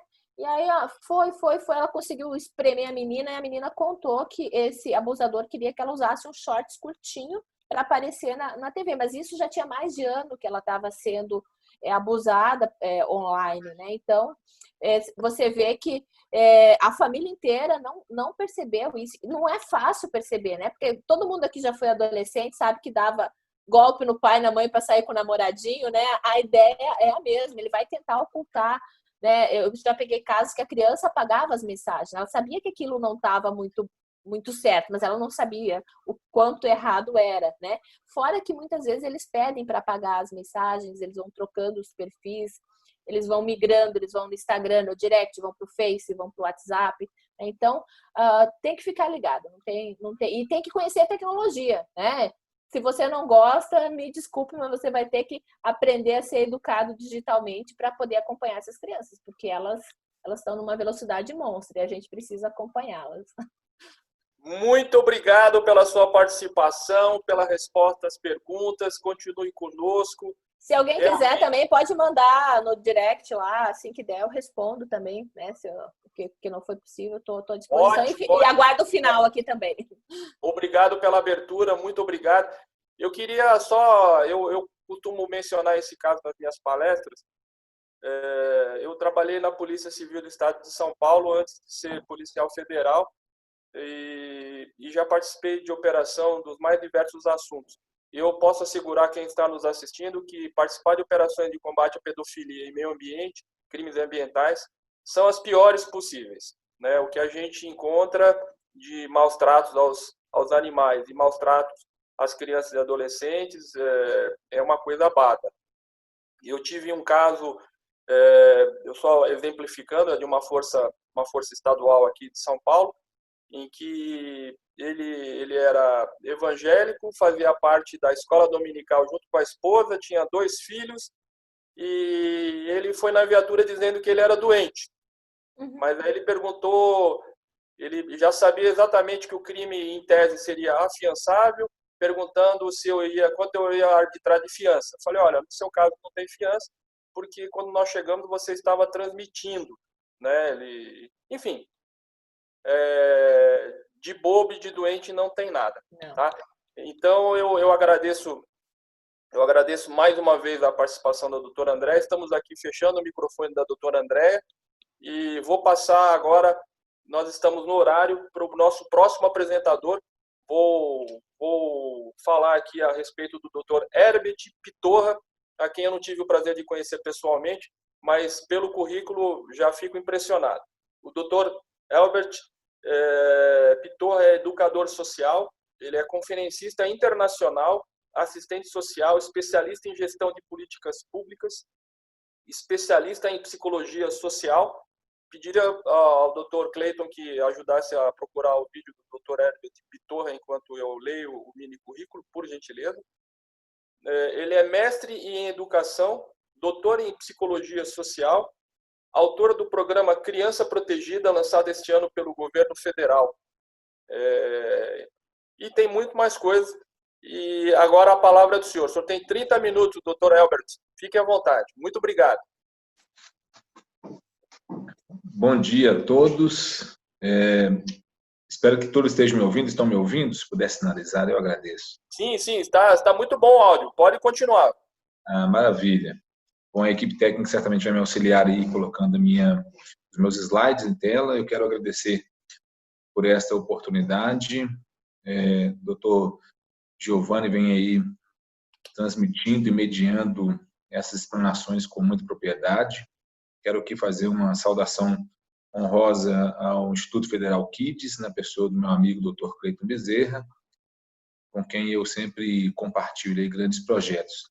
Os meus antecessores fizeram explanações impactantes acerca desse fenômeno social que é o abuso sexual contra crianças e adolescentes. Quero parabenizar também a doutora Andréia. E aqui fazer minha saudação às academias de polícia de todo o Brasil, à Guarda Municipal, a todo o sistema de segurança pública e também à Justiça Criminal, todos aí bem representados. Também quero fazer uma saudação honrosa aos conselheiros tutelares de todo o país, que são guerreiros incansáveis e que, de uma forma direta, trabalham pela garantia dos direitos fundamentais das crianças e adolescentes. Bom, eu tenho nesta manhã a missão de falar um pouco sobre o programa de proteção a crianças e adolescentes ameaçados de morte. E falar em um fórum tão privilegiado como esse é muito importante, porque esse programa é um programa que muitas vezes não é de conhecimento acessível a toda a população, e nem mesmo, em determinados momentos, os próprios agentes de operação desse programa sabem quais são as ferramentas e mecanismos para poder acioná-lo e para que, de uma forma efetiva, nós possamos garantir a segurança e a proteção integral, a defesa dessas crianças e adolescentes. Então, solicito que, à medida que eu for falando, que já possam estar abrindo a tela subsequente para poder subsidiar aí a linha de pensamento, ok? Bom, o Programa de Proteção a Crianças e Adolescentes Ameaçadas de Morte, o PPCAM, é um programa que foi criado no ano de 2003 e a grande estratégia era que esse programa ele trabalhasse mesmo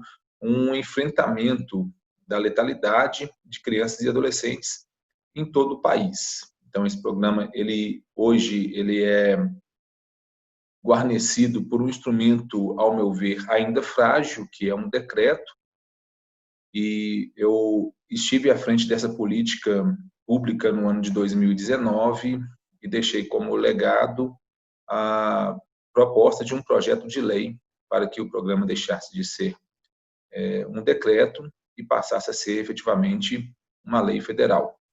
No artigo 3º desse decreto, o PPCAM tem por finalidade proteger, em conformidade com o disposto na Lei 8.069, né, a saber, o Estatuto da Criança e do Adolescente, a crianças e adolescentes que estejam expostas e em iminente ameaça. Bom, em todo o território nacional, os profissionais que nos acompanham nessa manhã certamente lidam com esse fenômeno social que é a violência, e principalmente a violência contra crianças e adolescentes. Então, o PPCAM, o Programa de Proteção a Crianças e Adolescentes Ameaçados de Morte, que é um programa extremamente operado aí pelos conselheiros tutelares em todo o país, mas que também deve ser de total informação para os delegados de polícia, agentes de polícia em todo o país, peritos criminais. Eu estive recentemente no estado de Rondônia, na cidade de Porto Velho, e recebi um relato impactante de uma perita que identificou um abuso sexual contra crianças e adolescentes quando foi fazer a perícia de patrimônio.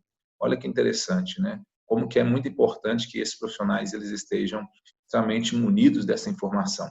E o programa PPCAM, o objetivo geral dele é preservar a vida de crianças e adolescentes ameaçados de morte. E aí várias são as ameaças que colocam esse adolescente como adolescente ameaçado de morte, que vai desde uma relação com tráfico de drogas, até mesmo a questões de violências domésticas, entre outros. Essa proteção, o interessante destacar é que a ênfase dela, ela está na proteção integral e na convivência familiar e comunitária, ou seja, o PPCAM, ele sempre tem como meta manter essa criança dentro de uma convivência familiar e comunitária para que essa criança ela não seja colocada à margem da sociedade por qualquer motivo que seja. Bom, nosso próximo slide agora. Crianças e adolescentes, bem como seus familiares, né, também são protegidos nesse programa de proteção. E aí, por que eu fiz questão de destacar aqui que os familiares também, às vezes, são protegidos? Porque nós recebemos casos, por exemplo, em que essa criança ameaçada de morte é um bebê. Eu atendi recentemente a um caso que me chamou muita atenção, de uma família onde o padrasto ele abusou e violentou sexualmente a uma criança de 10 anos e essa criança ficou grávida. E no momento, então, que essa criança ficou grávida, o objetivo do padrasto era matar essa criança. Então, nós tivemos que acolher a criança e também a sua mãe, para que ambas estivessem protegidas no programa de proteção a crianças e adolescentes ameaçados de morte. Então, é muito importante fazer esse destaque que, em determinados casos, adultos também são inseridos no programa de proteção a crianças e adolescentes ameaçados de morte, em função de fazerem parte da família extensiva dessa criança e deste adolescente.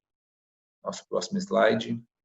Bom, esse programa ele é executado em diferentes estados por meio de celebração de instrumentos, como convênios, termos de colaboração, termos de fomento, entre o Ministério da Mulher, da Família e dos Direitos Humanos, os governos estaduais e as organizações da sociedade civil.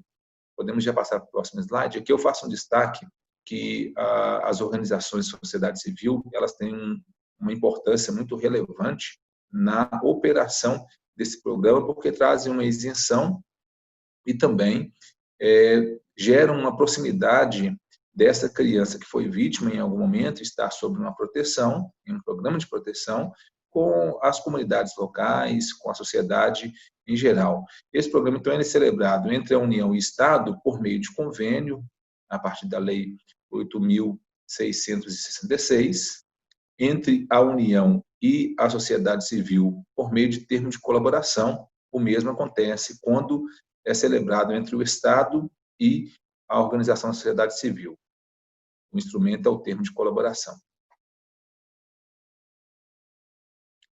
Bom, o convênio que é celebrado entre o Estado, entre a União e o Estado, conforme eu já anunciei, ele é um instrumento legal e que garante a aplicação de uma metodologia específica. O PPCAM, ele tem uma metodologia específica, um caderno metodológico que precisa ser rodado à medida em que essa criança e esse adolescente são inseridos. E quando essa parceria era formatada entre a União e a Organização da Sociedade Civil, ou o Estado e a Organização da Sociedade Civil, ela é feita, então, por meio de um termo de colaboração, onde ambas as partes elas são responsáveis por todo o acompanhamento dessa metodologia, bem como as prestações de contas, devido aos repasses que são realizados por meio da União e através do Estado. O programa ele conta, neste momento, com a média de 15 estados da federação que aderiram ao Programa de Proteção a Crianças e Adolescentes Ameaçados de Morte, o que precisa-se de uma atenção muito especial e de um avanço nessas políticas públicas para que todos os estados da federação possam efetivamente ter o Programa de Proteção a Crianças e Adolescentes Ameaçados de Morte, visando a proteção integral dos direitos da criança e do adolescente. E, além desses 15 estados que estão pactuados, existe um núcleo técnico federal. O que é o núcleo técnico federal? É uma estrutura centralizada que tem profissionais de diversas formações disponíveis para fazerem a cobertura nos estados onde não se tem o programa de proteção a crianças e adolescentes ameaçados de morte. Por que eu faço questão de trazer as autoridades que nos acompanham hoje, que nos assistem a essa informação? Porque muitas vezes alguma dessas autoridades vai pegar casos que são muito complexos, referentes a abusos sexuais contra crianças e adolescentes, violência sexual, ameaças por meio do tráfico de drogas, e precisam estar cientes que existe, então, um núcleo técnico federal, uma estrutura centralizada, que fica em Brasília, mas que faz a cobertura desses estados que, porventura, ainda não têm o programa de proteção a crianças e adolescentes ameaçados de mortes instalados e rodando já a sua metodologia. Bom, aqui tem-se um mapa que apresenta o status real de como está o Brasil nesse momento com relação à operação do Programa de Proteção a Crianças e Adolescentes Ameaçados de Morte. Em verde, nós temos aí em destaque os estados que estão em plena execução. Em amarelo, nós temos os estados que já têm a pactuação, porém, as organizações da sociedade civil, que é quem faz a execução da metodologia, elas estão em fase de contratação ou treinamento. E em laranja nós temos aí os estados que estão em tratativas finais. E em vermelho os estados não conveniados, que ainda não fizeram uma pactuação. Por que eu fiz questão de fazer esse destaque? Primeiro, para dizer que essas informações elas são atualizadas anualmente. Então, agora, no segundo semestre do ano de 2020, haverá uma nova atualização para verificação desses novos status.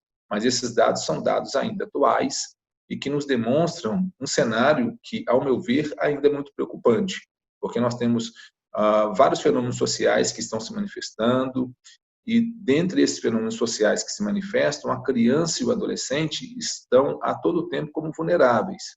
Conforme foi colocado pelos palestrantes que me antecederam, ainda que essa criança esteja abrigada em seu lar, aqueles ambientes que deveriam ser os principais ambientes de proteção para os direitos da criança e do adolescente, nesse momento, em nosso país, ainda se manifestam como ambientes em que essa criança está exposta a um risco iminente, a saber, o lar, a escola, a igreja, ambientes em que, teoricamente, essas crianças deveriam estar sob total proteção. Podemos avançar? Doutor, tu tem a partir de agora 15 minutos. Ok, obrigado. Bom, essa tela, eu não vou me ater muito a ela, porque ela traz mais uma questão de ordem orçamentária e fiscal, mas eu só vou fazer algumas pequenas considerações, e talvez você está vendo aí o seu estado, buscando as informações do seu estado. Em média, o PPCAM ele tem um orçamento de 14,5 milhões anualmente para ser distribuído entre todos os estados pactuados para a operação do Programa de Proteção à Criança e Adolescente ameaçada de morte. O interessante é que a Constituição Federal, no artigo 227, ela preconiza que a criança e o adolescente deve ser prioridade absoluta em nosso país.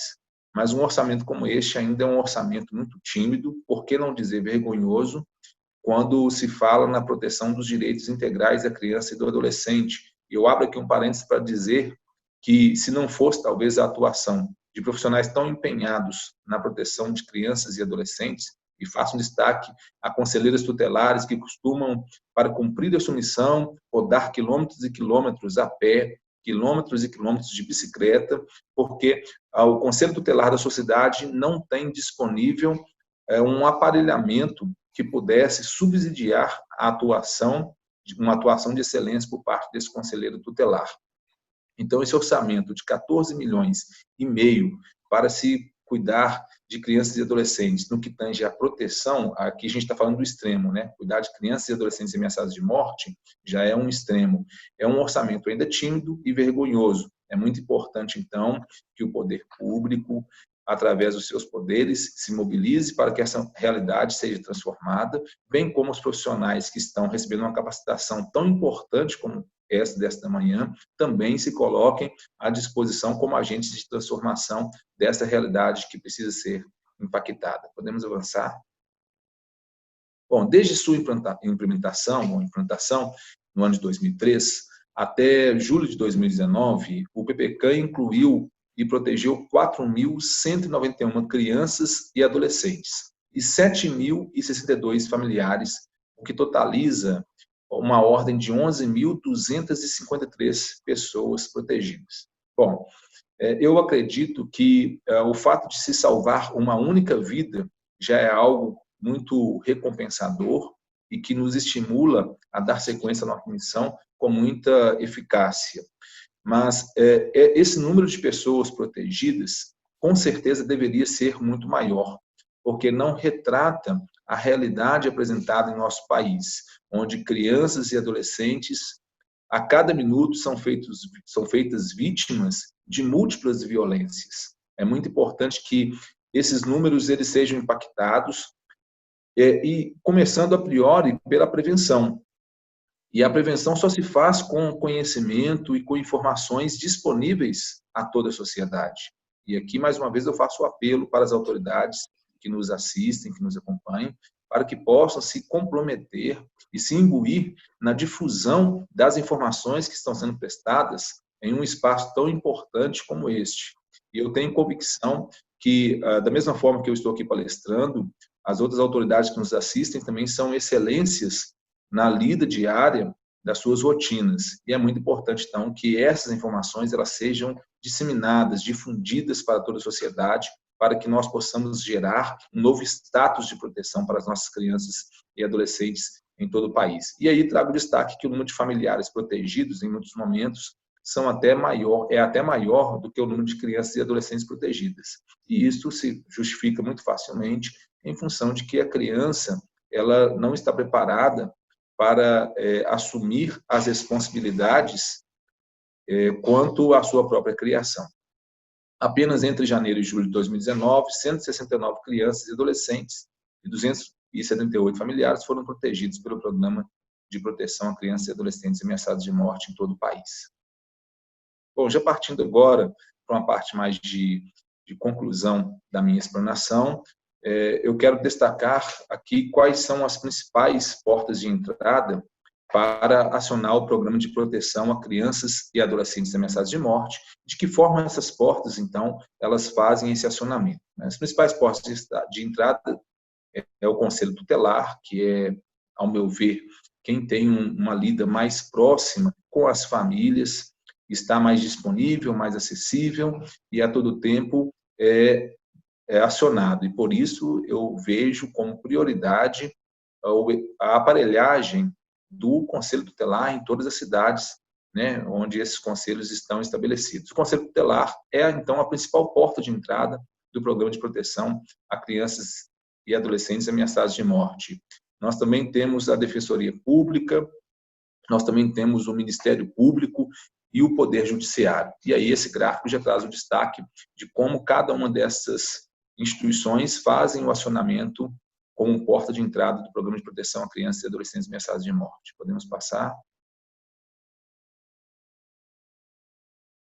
Nós temos os motivos de não inclusão dessas crianças e adolescentes no programa de proteção, porque é muito importante que se abra aqui um destaque para que o programa de proteção a crianças e adolescentes ameaçados de morte seja uma exceção e não uma via de regra, né? Porque se todo caso a criança e adolescente forem inseridos em um programa extremo, como é o programa de proteção a crianças e adolescentes ameaçados de morte, nós estamos certamente abrindo mão de seguir uma escala de força e de buscar a proteção, bem como a inserção ou reinserção social dessa criança por vias mais diretas e não por vias extremas. Mas o principal fator de não adesão ou de não inclusão dessa criança ao programa de proteção a crianças e adolescentes ameaçados de morte, o PECAM, é a questão da não voluntariedade.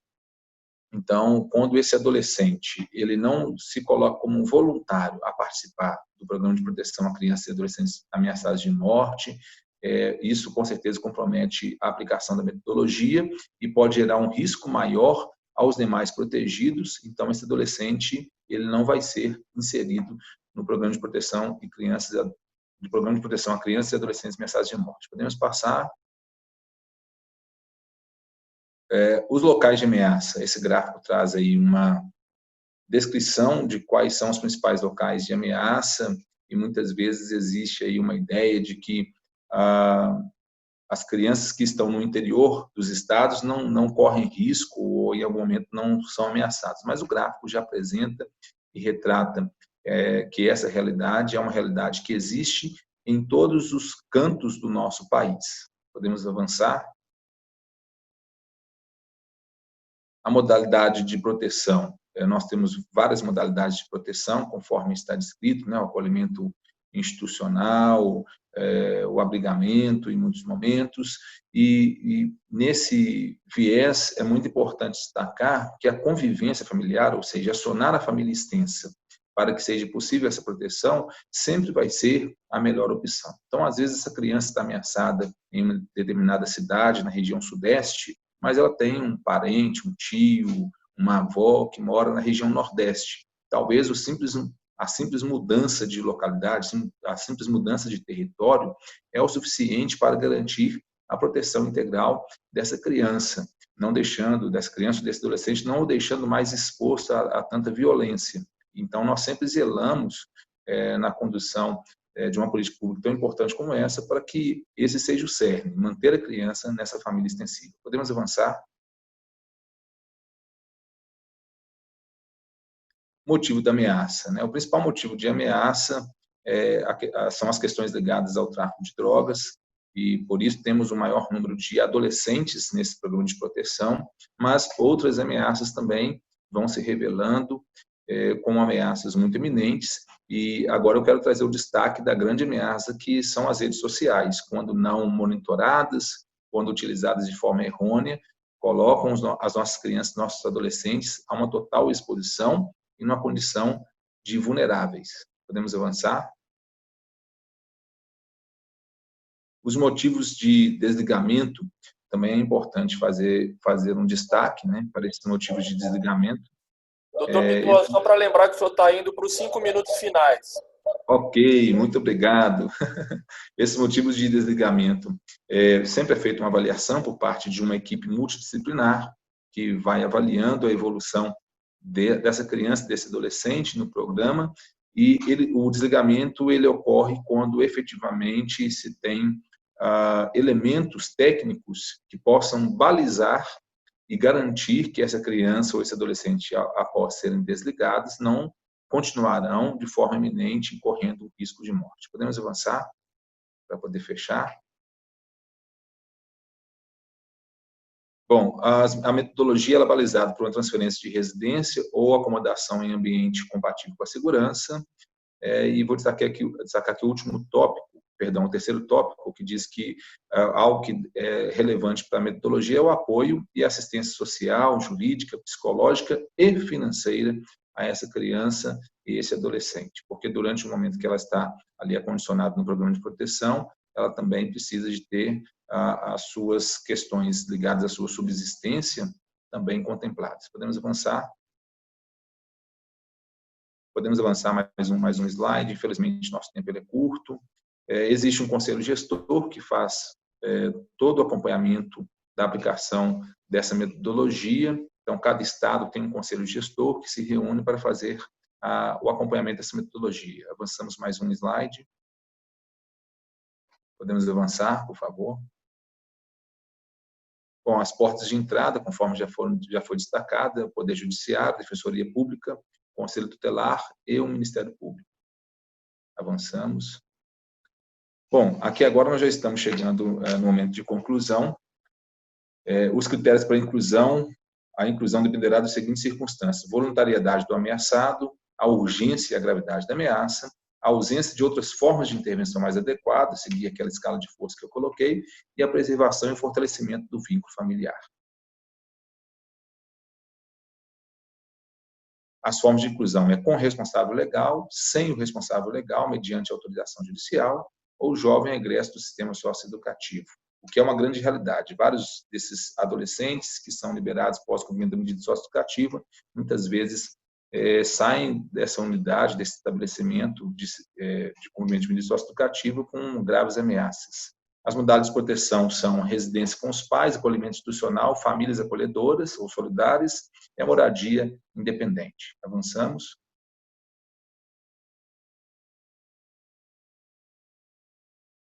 Podemos avançar mais um pouco, por gentileza, para a gente poder destacar os principais tópicos, e aqui já vou encerrando a minha participação. O acompanhamento técnico metodológico dessas políticas é feito, então, durante esse monitoramento, que é realizado a cada 6 meses, para garantir a aplicação da metodologia. Avançamos? Pode avançar, por favor. Bom, quais são os avanços, né? Hoje existe a implantação do CIP, a PPCAM, que é uma modalidade e uma ferramenta de controle, e capacitação dos profissionais. A contratação de especialistas de segurança, também é algo que se faz muito importante, e o aprimoramento de uma matriz de análise de risco e segurança do PPCAM, para que nenhum desses protegidos eles possam ser expostos, porque alguns dos protegidos não sigam esses critérios. Bom, eu quero aqui agora, infelizmente nosso tempo é muito pouco, eu quero aqui agora finalizar a minha explanação trazendo uma citação de Martin Luther King, que diz que a injustiça em qualquer lugar é uma ameaça à justiça em todo lugar. Então, enquanto agentes desse sistema de segurança pública, precisamos o tempo inteiro estarmos preparados para operar a justiça, porque a não operação da justiça é o que fragiliza esse sistema. Muito obrigado pela oportunidade, me coloco aqui à disposição para responder os questionamentos e perguntas. Olha, parabéns, doutor Pitorra, não conhecia, estou impressionado, assim como eu, acho que muita gente também não sabia desses dados. Eu vou tentar consolidar as duas principais perguntas aqui, pedir para o senhor responder rapidamente, até porque o diretor da Academia de Polícia Civil do Estado do Mato Grosso pediu a palavra, então logo depois da resposta às perguntas eu vou abrir a palavra para o doutor Joaquim Leitão ou para o doutor Welber. Então, o primeiro é se os dados do PPCAM são confiáveis e quais os principais motivos de busca pelo PPCAM. E parabéns pela sua citação aos conselheiros tutelares, são verdadeiros heróis do cotidiano. A palavra é sua. Bom, os dados são confiáveis, porque, como eu disse, nós temos uma plataforma que é alimentada diariamente para o controle dessas informações e também para a verificação da aplicação da metodologia. Então, a nível de política nacional, enquanto gestor dessa política pelo último ano e até agora o começo do ano de 2020, eu posso afirmar que nós fizemos toda uma estruturação para garantir que os dados que estão sendo apresentados sejam dados confiáveis. A outra pergunta, me desculpe, eu perdi aqui a outra pergunta. E quais os principais motivos de busca pelo PPCAM? Bom, o principal motivo de busca pelo PPCAM são as questões relativas ao tráfico de drogas. Então, essas ameaças, muitas vezes, elas ocorrem contra adolescentes que, em algum momento, estiverem envolvidos nesse sistema paralelo, o tráfico de drogas, e, a partir disto, passam a sofrer graves ameaças. Esse é o principal motivo, mas são diversos motivos, como questão da violência doméstica, brigas entre vizinhos, e que isso vai se acirrando, porque são famílias que, historicamente, vivem em conflito. Doutor, muito obrigado pela sua participação. Peço que o senhor fique conosco aqui. Agora, a pedido do doutor Joaquim Leitão, eu abro a palavra para o diretor da Academia de Polícia Civil do Estado do Mato Grosso, em que ele pode fazer uso da palavra, ou o seu representante. Fique à vontade, doutor Joaquim ou doutor Velber. 3 minutos. Em nome da Academia de Polícia, da Polícia Judiciária Civil do Estado do Mato Grosso, através do diretor, doutor Elber Franco Batista, nós queremos mais uma vez agradecer a todos os atores envolvidos nesse grande evento e temos a oportunidade de acompanhar as explanações de cada um dos expositores e realmente nós temos que elogiar. Apesar de ser o primeiro evento que nós estamos participando, que terá, de qualquer forma, alguns percalços, isso é normal, realmente nós estamos muito felizes com o evento. Também queremos, em nome do doutor Mário Rezende, de Arabeca Rezende, diretor, delegado-geral da Polícia Civil de Mato Grosso, agradecer também pela oportunidade e acompanharemos o restante do evento e restituímos nesse instante a palavra ao doutor Giovanni Agnoleto aí. Muito obrigado, eu recupero aqui as palavras. Eu quero dizer a todos que nos assistem, eu estou emocionado pelo resultado, pela amplitude, pela extensão do que a gente vem conseguindo e quem conseguiu em tão pouco tempo, que é trazer luz a esse tema tão árido, tão difícil, e o sucesso pelas perguntas, enfim, o que está acontecendo aqui, a participação de cada um. É impressionante como nós somos carentes de informações e precisamos delas, e como a tecnologia nos possibilita ficar mais próximos, mesmo estando fisicamente tão longe. Então é isso. A partir de agora, nós vamos fazer um rápido intervalo de 15 minutos para todo mundo poder tomar água, esticar as pernas, pensar um pouco mais. Nós vamos ter um vídeo institucional rolando enquanto isso, ou informações enquanto isso.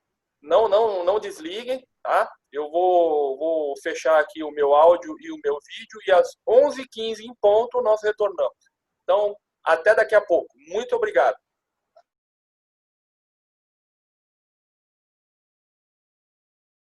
Desse julho de 2020, retomando as atividades do nosso seminário. Queria chamar a todos para retomar a participação. Relembrando, de maneira geral, a regra do evento, enquanto todos retornam. Eu queria que o doutor Pedro estasse na tela junto comigo agora, se for possível. Ambos imagens. Eu já estou aqui, já estamos em condições de... Ok, então, mais uma vez, eu queria agradecer a participação de todos nesse primeiro seminário de crimes sexuais contra crianças e adolescentes em época de pandemia. Relembrando que 20 estados da federação estão participando com representantes de todas as forças policiais, forças de segurança do Brasil, conselheiros tutelares, membros do Ministério Público. É um sucesso. A partir de agora, quem passa a ser o moderador é o Dr. Cleiton, para quem eu passo a palavra. Muito obrigado pela participação por enquanto. A palavra é sua, Dr. Cleiton. Eu agradeço muito, é muita felicidade poder, de alguma forma, contribuir, né, com esse tema tão pesado. Como nós falamos, né, tem pessoas que não gostam nem de ouvir sobre esse tema e que acaba prejudicando e colaborando com esse com esse índice muito grande de crime. E queria agora passar a palavra ao próximo palestrante, a um amigo, doutor Alessandro Barreto. Eu sempre me refiro a ele como um dos delegados que mais conhece crime cibernético no Brasil. Tive a felicidade de estar com ele em Brasília quando estive por lá, já o conheço há muito tempo. Doutor Alessandro Barreto é escritor de livros, ele é palestrante em várias academias de polícia no Brasil, possui vários cursos internacionais, ele é delegado da Polícia Civil do Piauí e hoje está lotado na Secretaria de Operações Especiais do Ministério da Justiça, em Brasília. Doutor Alessandro, com a palavra por 30 minutos. Bom, pode passar para a próxima, Cleiton, vou tentar ser objetivo. Seguinte. O que nós estamos vendo hoje no dia a dia? A digitalização das relações sociais. Tudo está migrando para esse ambiente. Negócios, lazer, relacionamentos, tudo está migrando para isso. Educação, telemedicina. E a gente viu esse fortalecimento principalmente durante a pandemia, onde várias atividades foram migradas para o ambiente cibernético. Nesse contexto, a pandemia acelerou isso, a importância da conectividade. As pessoas e os empresários entenderam agora que não vão precisar ter escritórios gigantescos, pagar fortuna de aluguéis, onde os seus funcionários vão poder trabalhar remotamente. Então, há o fortalecimento disso. O que nós vemos nessa migração para o ambiente cibernético? 2 cenários. O crescimento de várias atividades, mas também nós vemos o uso dual da tecnologia. O criminoso aproveita disso para também impulsionar suas atividades, seja para praticar fraudes, seja para praticar o phishing bancário, seja para subtrair valores, para vender produtos piratas, para uma série de cenários. E também para o abuso e exploração sexual infanto-juvenil. Então, pode passar para a próxima, Cleiton.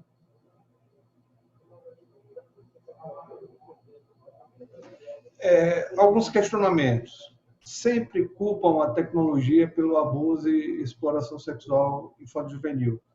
Por culpa da tecnologia. Bom, o abuso e exploração ele vem de um longo período, ele vem de um longo, bem anterior a essa evolução tecnológica. O que nós temos visto é que a evolução tecnológica ela impulsionou essa atividade, onde anteriormente o abusador alcançava as vítimas ali do seu bairro ou da sua cidade, agora ele alcança vítimas em estados e países diferentes, estando escondido, entre aspas, em uma conexão. Então, o que a gente tem visto isso? Houve esse impulsionamento, principalmente por alguns fatores. Um deles é o anonimato.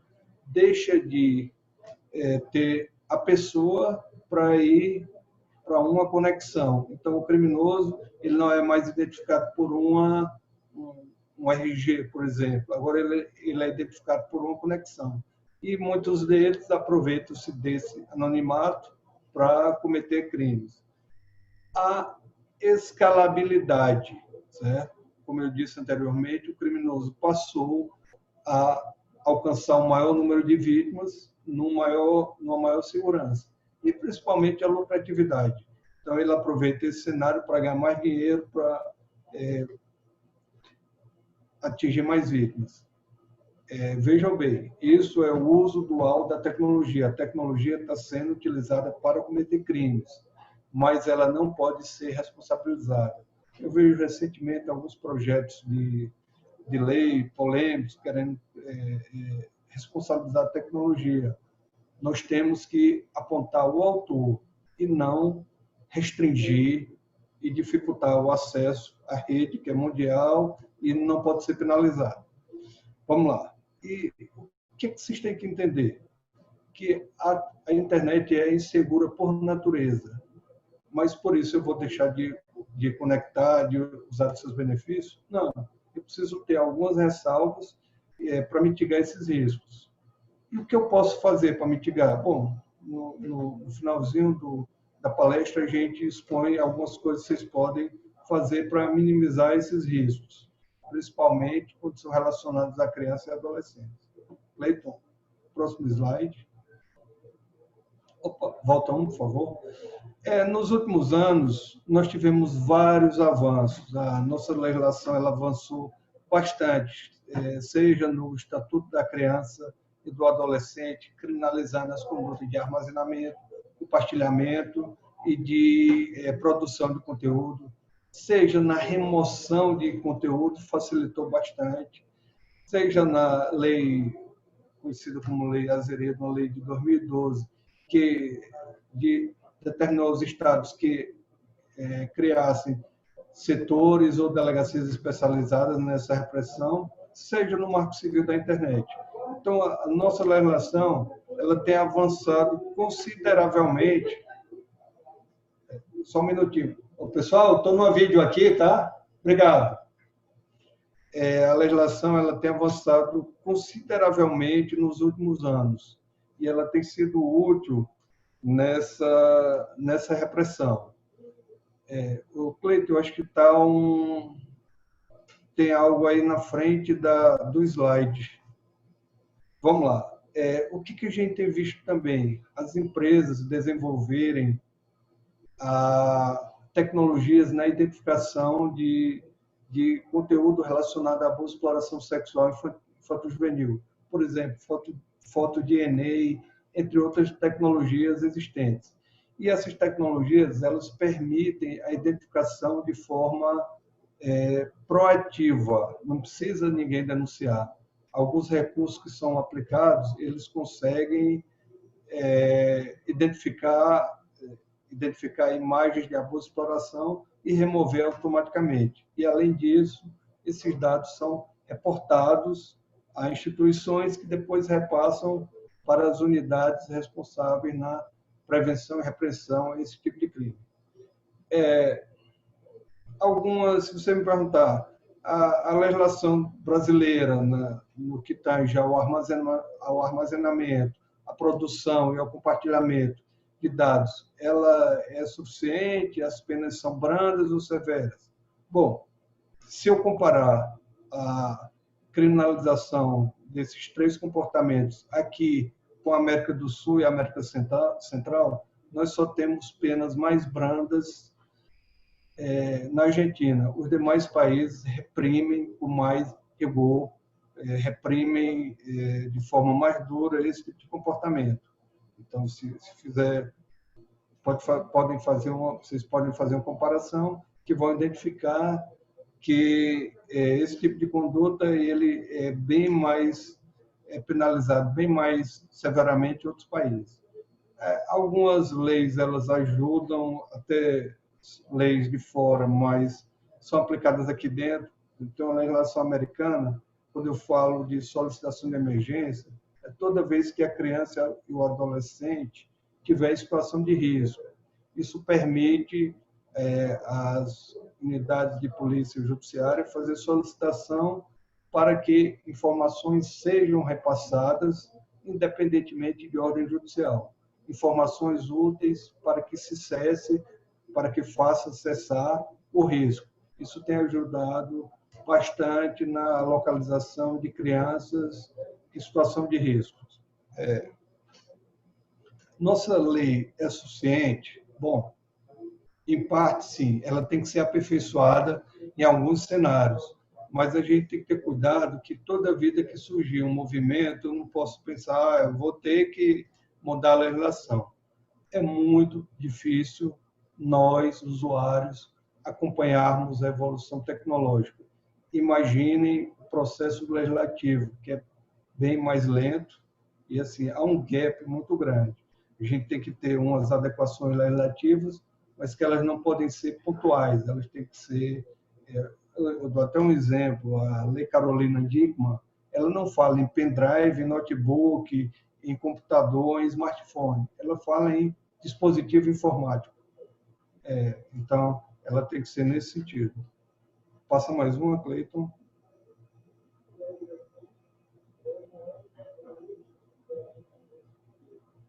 A próxima slide, Cleiton, por favor. Não te escuto.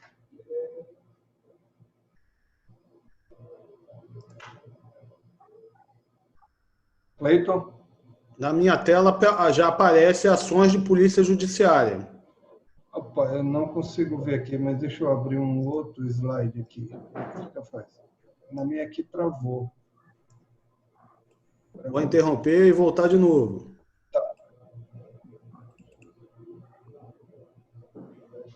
Ações de polícia judiciária. Ok, vamos lá.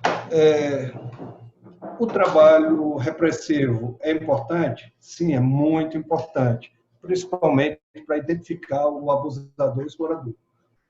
Mas a gente trabalha bastante aqui com a equipe do Laboratório de Operações Cibernéticas nesse trabalho repressivo.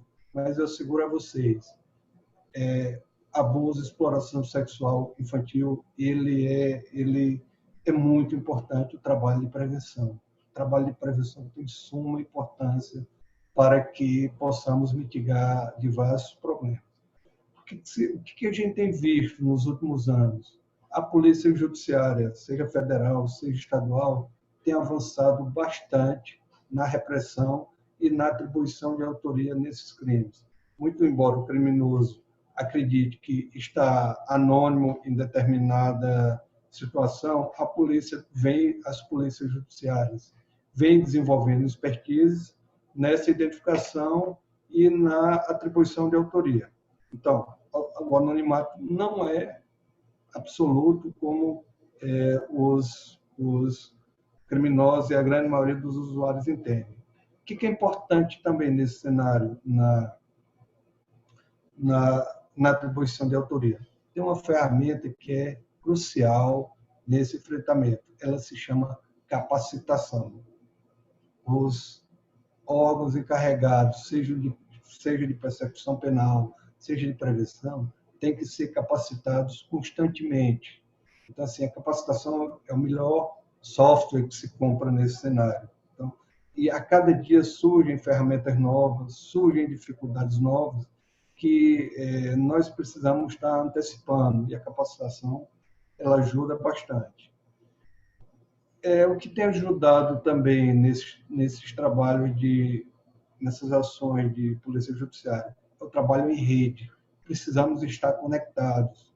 Polícia, Poder Judiciário, Ministério Público, conselhos tutelares, família. Então, assim, nós precisamos trabalhar em rede para que sejamos efetivos na prevenção e repressão de crimes praticados contra crianças e adolescentes. O que é interessante também, pessoal, é que quanto mais se denuncia, quanto mais dado chega, é mais interessante no trabalho de prevenção. Então, boa parte aqui do povo tem diversos conselheiros tutelares do país. É muito importante esse trabalho de vocês na coleta de informações, no repasse de dados às polícias, ao Ministério Público. A cooperação policial na troca de informação ela é crucial nesse sentido. Cleiton e Giovanni viu isso muito na Operação Luz na Infância, onde as polícias trocaram informações, trocaram boas práticas e terminaram sendo bem-sucedidas. Um outro aspecto que é muito relevante no sucesso de várias ações é a cooperação das empresas de internet. A luta contra o crime, contra a criminalidade cibernética, ela não é só um trabalho de polícia, ela tem que vir também da iniciativa privada e principalmente na cooperação das empresas de internet. Então, quando o Facebook coopera, quando o Google coopera, quando o Instagram coopera, quando os demais serviços cooperam, esse trabalho fica mais fácil.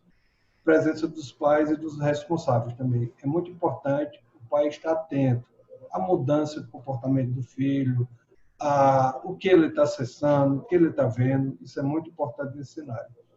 Mas, doutor Alessandro, só para lembrar, 15 minutos da sua palestra. Estou no time. Vamos lá. Próximo slide, por favor. Bom, vou falar um pouquinho da Operação Luna Infância. O que é essa operação?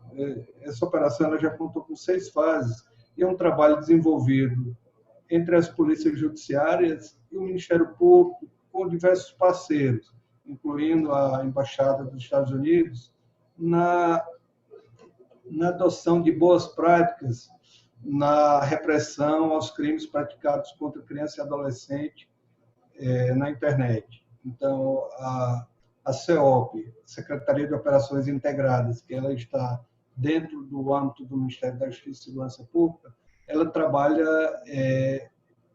tem um papel integrador e operacional junto às polícias judiciárias dos estados. As grandes protagonistas nesse cenário são as polícias judiciárias estaduais, inclusive com participação de todas, com trabalhos espetaculares que já foram feitos, já foram realizados, e principalmente na identificação de criminosos acima de qualquer suspeita. Então, a Operação Luz na Infância ela tem como patamar identificar conexões, localizar proprietários e cumprir mandados de busca e apreensão de envolvidos nesse tipo de crime. Passa mais uma, Cleiton. Nós tivemos 6 fases, outubro de 2017, maio de 2018, novembro de 2018. Essa de maio de 2018 foi a fase 2. Foi uma das maiores operações já realizadas até hoje no mundo, onde em um único dia foram 579 mandados de busca e apreensão cumpridos, com 251 prisões em flagrante. Então, com um objetivo só. Nunca se viu nada no país desse tamanho. Na fase 3, nós tivemos participação da Argentina. Fase 5 e 6, também tivemos participação de outros países. Seguinte, Cleiton. Bom, presos. Tem um perfil, que tipo de preso, que tipo de criminoso se envolve com esse tipo de dado? Infelizmente, esse tipo de crime não tem perfil. Pessoas presas de 18 a 70 anos e profissionais da saúde, da educação, de segurança pública, de tecnologia da informação, de diversos setores, autônomos, desempregados, etc. Infelizmente, nós não temos um perfil. O que é uma lição aprendida com a Operação Luz na Infância? O compartilhamento de boas práticas. A gente tem visto isso bastante em diversos países vieram para cá e fizeram ações juntas conosco. Vou citar Brasil, Estados Unidos, Panamá, Paraguai, Colômbia, Argentina, Chile, Equador e El Salvador. Então, é um sinal que esse trabalho das polícias judiciárias está indo no caminho certo. É um papel muito importante na Embaixada dos Estados Unidos, através da Polícia de Imigração e Fronteiras, a ICE, no compartilhamento de boas práticas e na capacitação. Isso tem ajudado bastante a que nós tenhamos bons resultados. Próximo slide, Cleiton. Bom, caminhando aqui para o fim, uniformização de procedimentos, compartilhamento de boas práticas e atuação em rede. É isso que a gente tem visto de importante na busca, na Operação Luz na Infância. Desafios enfrentados são muitos.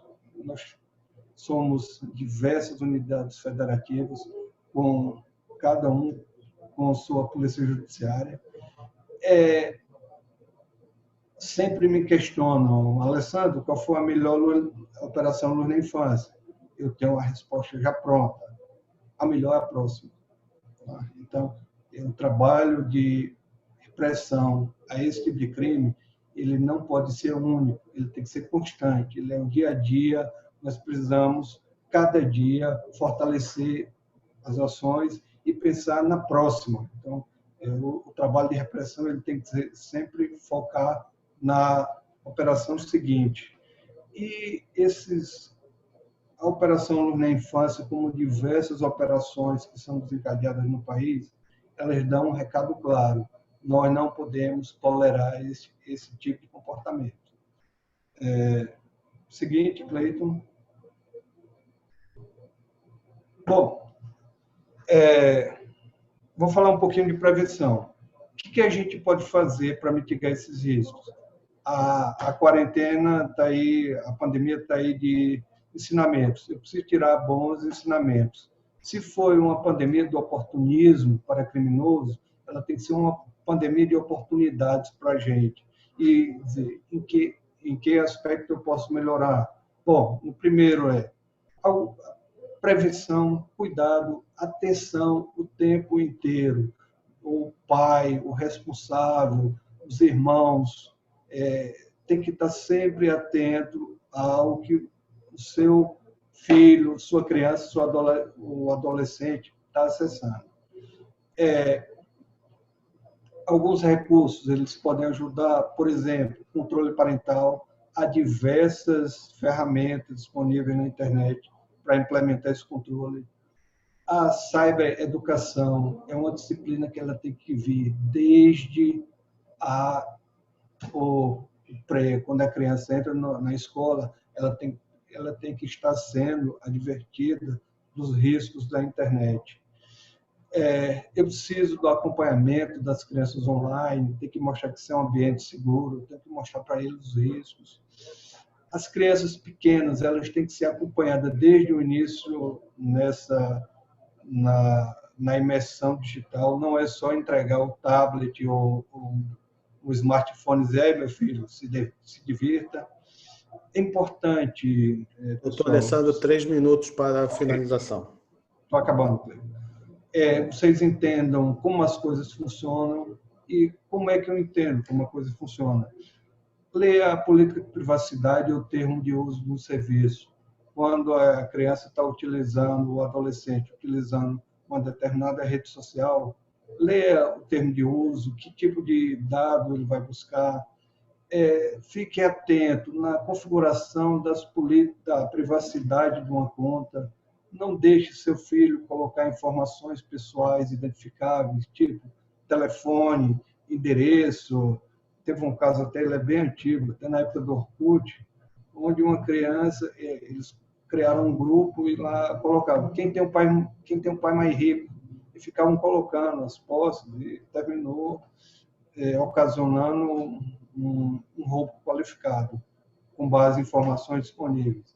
Cuidado com o webcam, utilizem aqueles adesivos, cuidado com aplicativos que são baixados sob a peste de gratuitos e, na realidade, têm acesso a dados, habilitam várias configurações no telefone da vítima. Cuidado com brinquedos inteligentes, que tipo de acesso ele tem, e jogos online. Fiquem atentos, porque os criminosos aproveitam também para fazer abordagens a criança e adolescente. Mais uma, Cleiton. Por favor, estou acabando. Eu já falei dos riscos, pode prosseguir. A prevenção é muito importante. Só uma observação interessante. O crime não entra em quarentena. Tá? O abusador, o explorador, ele não vai ficar em quarentena. Fique atento a todo momento. Mais uma, Cleiton, por favor. Mais um. Não apareceu os contatos. Eu vou deixar meus contatos aí para vocês. Meu e-mail é alessandro, só com s.barreto, @mj.gov.br. Coloco-me à disposição no aqui no Ministério para poder ajudar, para poder atuar nesse cenário. Eu tenho alguns vídeos interessantes que, caso tenham interesse, vai lá eu coloco no Instagram um trabalho voluntário que eu faço, para dizer, cuidado com esse tipo de conteúdo, configura, faz isso, faz aquilo, para poder mitigar um pouco esses riscos. E, por fim, eu queria parabenizar o Dr. Cleiton, o Dr. Giovanni e os demais que organizaram o evento por trabalhos como esse. A gente tem que aproveitar esse lado bom da tecnologia para disseminar conhecimento, para disseminar boas práticas e para nos ajudar, trabalhando em rede, polícia, conselho tutelar, educadores e Ministério Público, Poder Judiciário, iniciativa privada, é o melhor caminho nesse trabalho de manter nossas crianças e adolescentes seguros na internet. Obrigado a todos. Nós aqui agradecemos, doutor Barreto, muito obrigado, meu amigo, meu irmão, aí em Brasília, no Ministério da Justiça e Segurança Pública. Temos duas perguntas aqui, dando uma compilada nas perguntas que chegaram. E eu sei que o senhor já colocou algumas coisas, mas a pergunta é: a internet é segura para as crianças? E o senhor falou também na questão parental, né? Então, ela é segura? Ela não é segura nem para os adultos, nem para profissionais experientes. Eu já tive casos de policiais que foram vítimas de golpe de sexo-extorsão. Conheceu, entrou em contato com alguém, um perfil, uma mulher muito bonita, e na realidade era um criminoso do outro lado. E terminou extorquindo. A gente agiu pontualmente e conseguiu estancar o problema. Mas vamos lá, a internet é insegura por natureza. O que eu tenho que fazer? Eu tenho que desconfiar, sempre. Tá? Então, quando eu desconfio sempre, quando eu passo a não expor minhas informações, passo a não clicar em links maliciosos, eu passo também a não ser um validador de links. Cleiton, que eu vejo muito é que as pessoas, eu sou delegado, e quando eu coloco uma matéria no grupo da minha família do WhatsApp, eu estou validando, porque as pessoas olham, opa, aqui foi o policial que colocou, então se ele colocou é porque é verdade. Então, procurem sempre checar toda e qualquer informação antes de compartilhar. E assim, não é segura, mas é uma das grandes invenções que nós tivemos nos últimos 100 anos. E ela tem que ser aproveitada, a gente tem que tirar o lado bom dela. Obrigado. E tem uma outra pergunta que ela complementa sobre a internet também. A internet beneficia o crime ou a polícia? Ela beneficia a todos. Não é a questão de crime e polícia. Ela beneficia a todos, né? Então, a grande maioria, ela tem um uso lícito da coisa. Mas ferramentas foram criadas ilicitamente, elas têm que foram criadas lícitas, elas são utilizadas com propósito ilícito. Então, nesse aspecto aqui entra a polícia. É um aspecto excepcional, é uma excepcionalidade. Então, a polícia vai entrar quando alguém está fazendo mau uso desse tipo de ferramenta. O que é importante? É que entendamos que é um ambiente excepcional, que ela tem inúmeras oportunidades e que o que devemos fazer é banir o péssimo usuário, é identificar o pedófilo ou o abusador. Quando a gente tira um abusador de circulação, exclui ele de determinado perfil ou de determinada ferramenta, a gente está protegendo tanto a criança e o adolescente de hoje, como aqueles que ainda estão por nascer.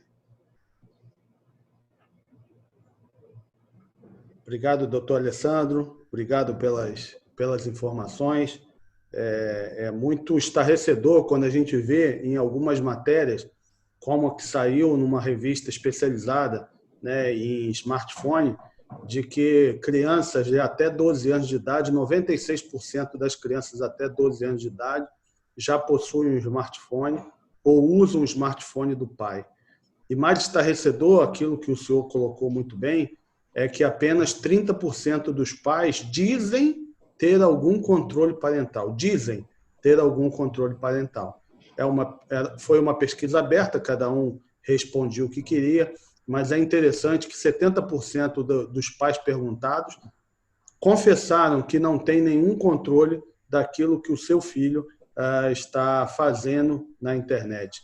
Isso é muito triste, porque você acaba deixando o seu filho num mundo virtual, sozinho, coisa que você não faria. Eu tenho certeza que você não deixaria o seu filho sozinho na rua, né? A Deus dará, para ele ir aonde ele quiser. Mas no mundo virtual, infelizmente, a gente vê isso. Cleiton, só para complementar, aí, o que a grande maioria não sabe é que, por exemplo, se você for ler a política de privacidade do Instagram, do Facebook, de qualquer um, eles não permitem a utilização por crianças menores do que 13 anos de idade. Então, se cria perfil e coloca data de nascimento falsa, inverídica. Então, como regra, elas não podem nem utilizar uma criança ou adolescente, a criança com menos de 13 anos de idade. Isso é muito interessante, né? E acaba muitas vezes sendo até com a própria conivência dos pais, como a doutora Andréa destacou no início, né, da postagem de fotos que podem não ser fotos íntimas, mas podem ser fotos que levam o abusador a criar perfis e a fazer junções. Minha gente, estamos caminhando para o final. Eu quero agradecer muito, muito aqui aos componentes, eu ia falar componentes da mesa, né, por questões de costume, aos nossos debatedores, a doutora Andréa, ao doutor Elbert Pitorra. Doutora Andréa, minha amiga na Polícia Federal, faz parte do grupo de criminalidade cibernética organizada na Academia Nacional de Polícia, junto comigo. O doutor Elbert Pitorra trabalhou junto comigo no Ministério da Mulher, da Família e dos Direitos Humanos, é um amigo querido, né? O doutor Alessandro esteve junto com a gente fez trabalho juntos em Brasília, ele no Ministério da Justiça e Segurança Pública, e eu no Ministério da Mulher, da Família e dos Direitos Humanos. É um dos autores da coleção Doutrina e Prática, a Visão do Delegado de Polícia, tem vários livros publicados, independentes. Eu só tenho a agradecer a vocês pelo brilhantismo com que fizeram as suas palestras hoje. Quero agradecer também à Academia de Polícia do Mato Grosso, que sempre esteve à nossa disposição, né? E que, a partir do próximo Congresso Brasileiro de Polícia Judiciária, que vai acontecer no dia 17, eu já vou falar mais detalhes para vocês, vai passar a certificar todos os integrantes e todas as pessoas que assistirem os nossos congressos. A Academia de Polícia do Mato Grosso. Muito obrigado. Agradecer também a Cadepol de São Paulo, a Academia de São Paulo, que tem os livros da coleção Doutrina e Prática, a Visão do Delegado de Polícia, dentre as suas obras bibliográficas recomendadas aos seus alunos. Muito obrigado. Muito obrigado ao Instituto Blue EAD, doutora Andréa, que é uma das participantes desse instituto sobre educação à distância. Já desde o primeiro dia se prontificou a fazer certificações, a fazer os trabalhos. Como vocês estão ouvindo, tem uma obra aqui do lado da minha casa, né? Mas eu não poderia deixar de agradecer ao Instituto Federal Kids, que nos proporcionou fazer, né, esse seminário de crime cibernético, de crimes sexuais contra crianças e adolescentes, e agradecer um agradecimento especial ao meu amigo Giovanni Agnoleto, doutor Giovanni Agnoleto, que abrilhantou aqui como mestre de cerimônias, como anfitrião durante a parte da manhã. Muito obrigado, né? Deu luz aos nossos trabalhos, fez o nosso direcionamento para que a gente pudesse cumprir a nossa jornada dentro do horário. Estamos terminando dentro do horário. A gente lembra que o congresso é até 12h30, mas vamos terminar agora, ao meio-dia, graças a Deus, com a participação maravilhosa.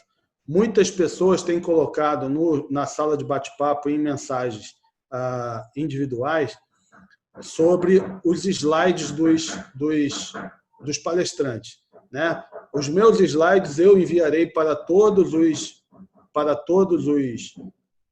participantes via e-mail ou via WhatsApp, tá?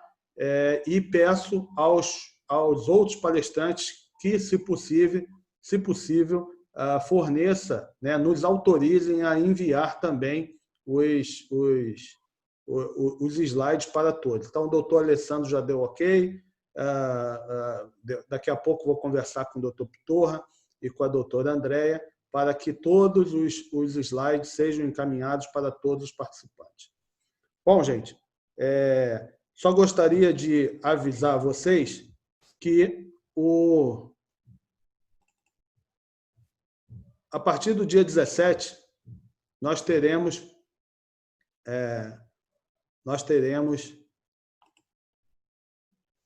o Congresso Brasileiro Online de Polícia Judiciária da Criança e do Adolescente, né?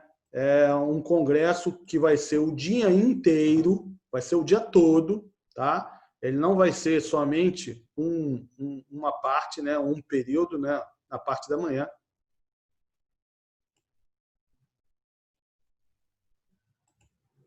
Retomando o compartilhamento de tela.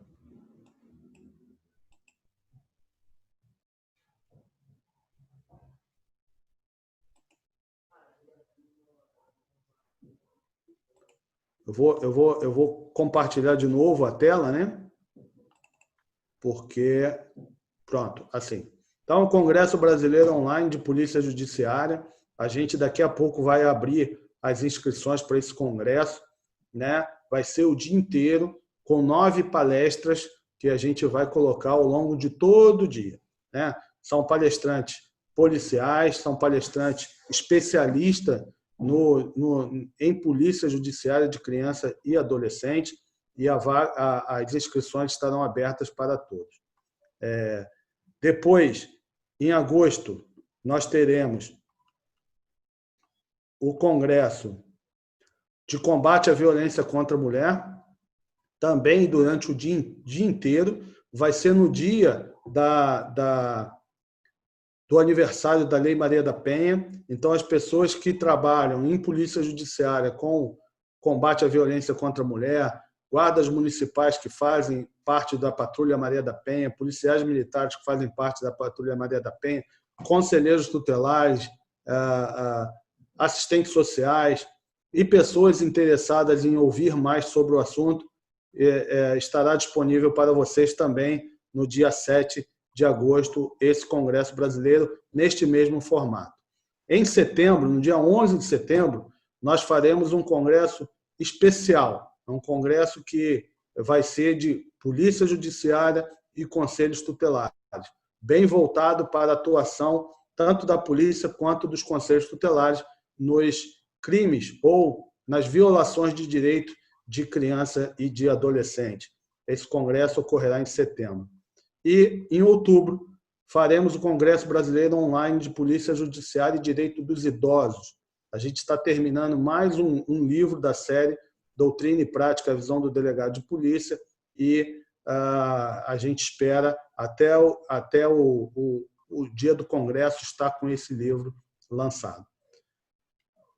Vou interromper aqui o compartilhamento, voltando aqui. Gostaria de agradecer muito, mais uma vez, muito obrigado, doutor Giovanni, doutor Pitorra, doutor Andréia, doutor Alessandro, e muito, mas muito obrigado a todos vocês que ficaram e participaram com perguntas nesse congresso. Esse seminário é feito para vocês.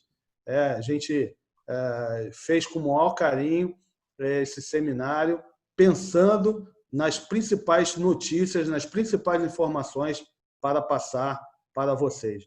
Muito obrigado, fiquem com Deus e até o dia 17, se Deus quiser. Fiquem com Deus.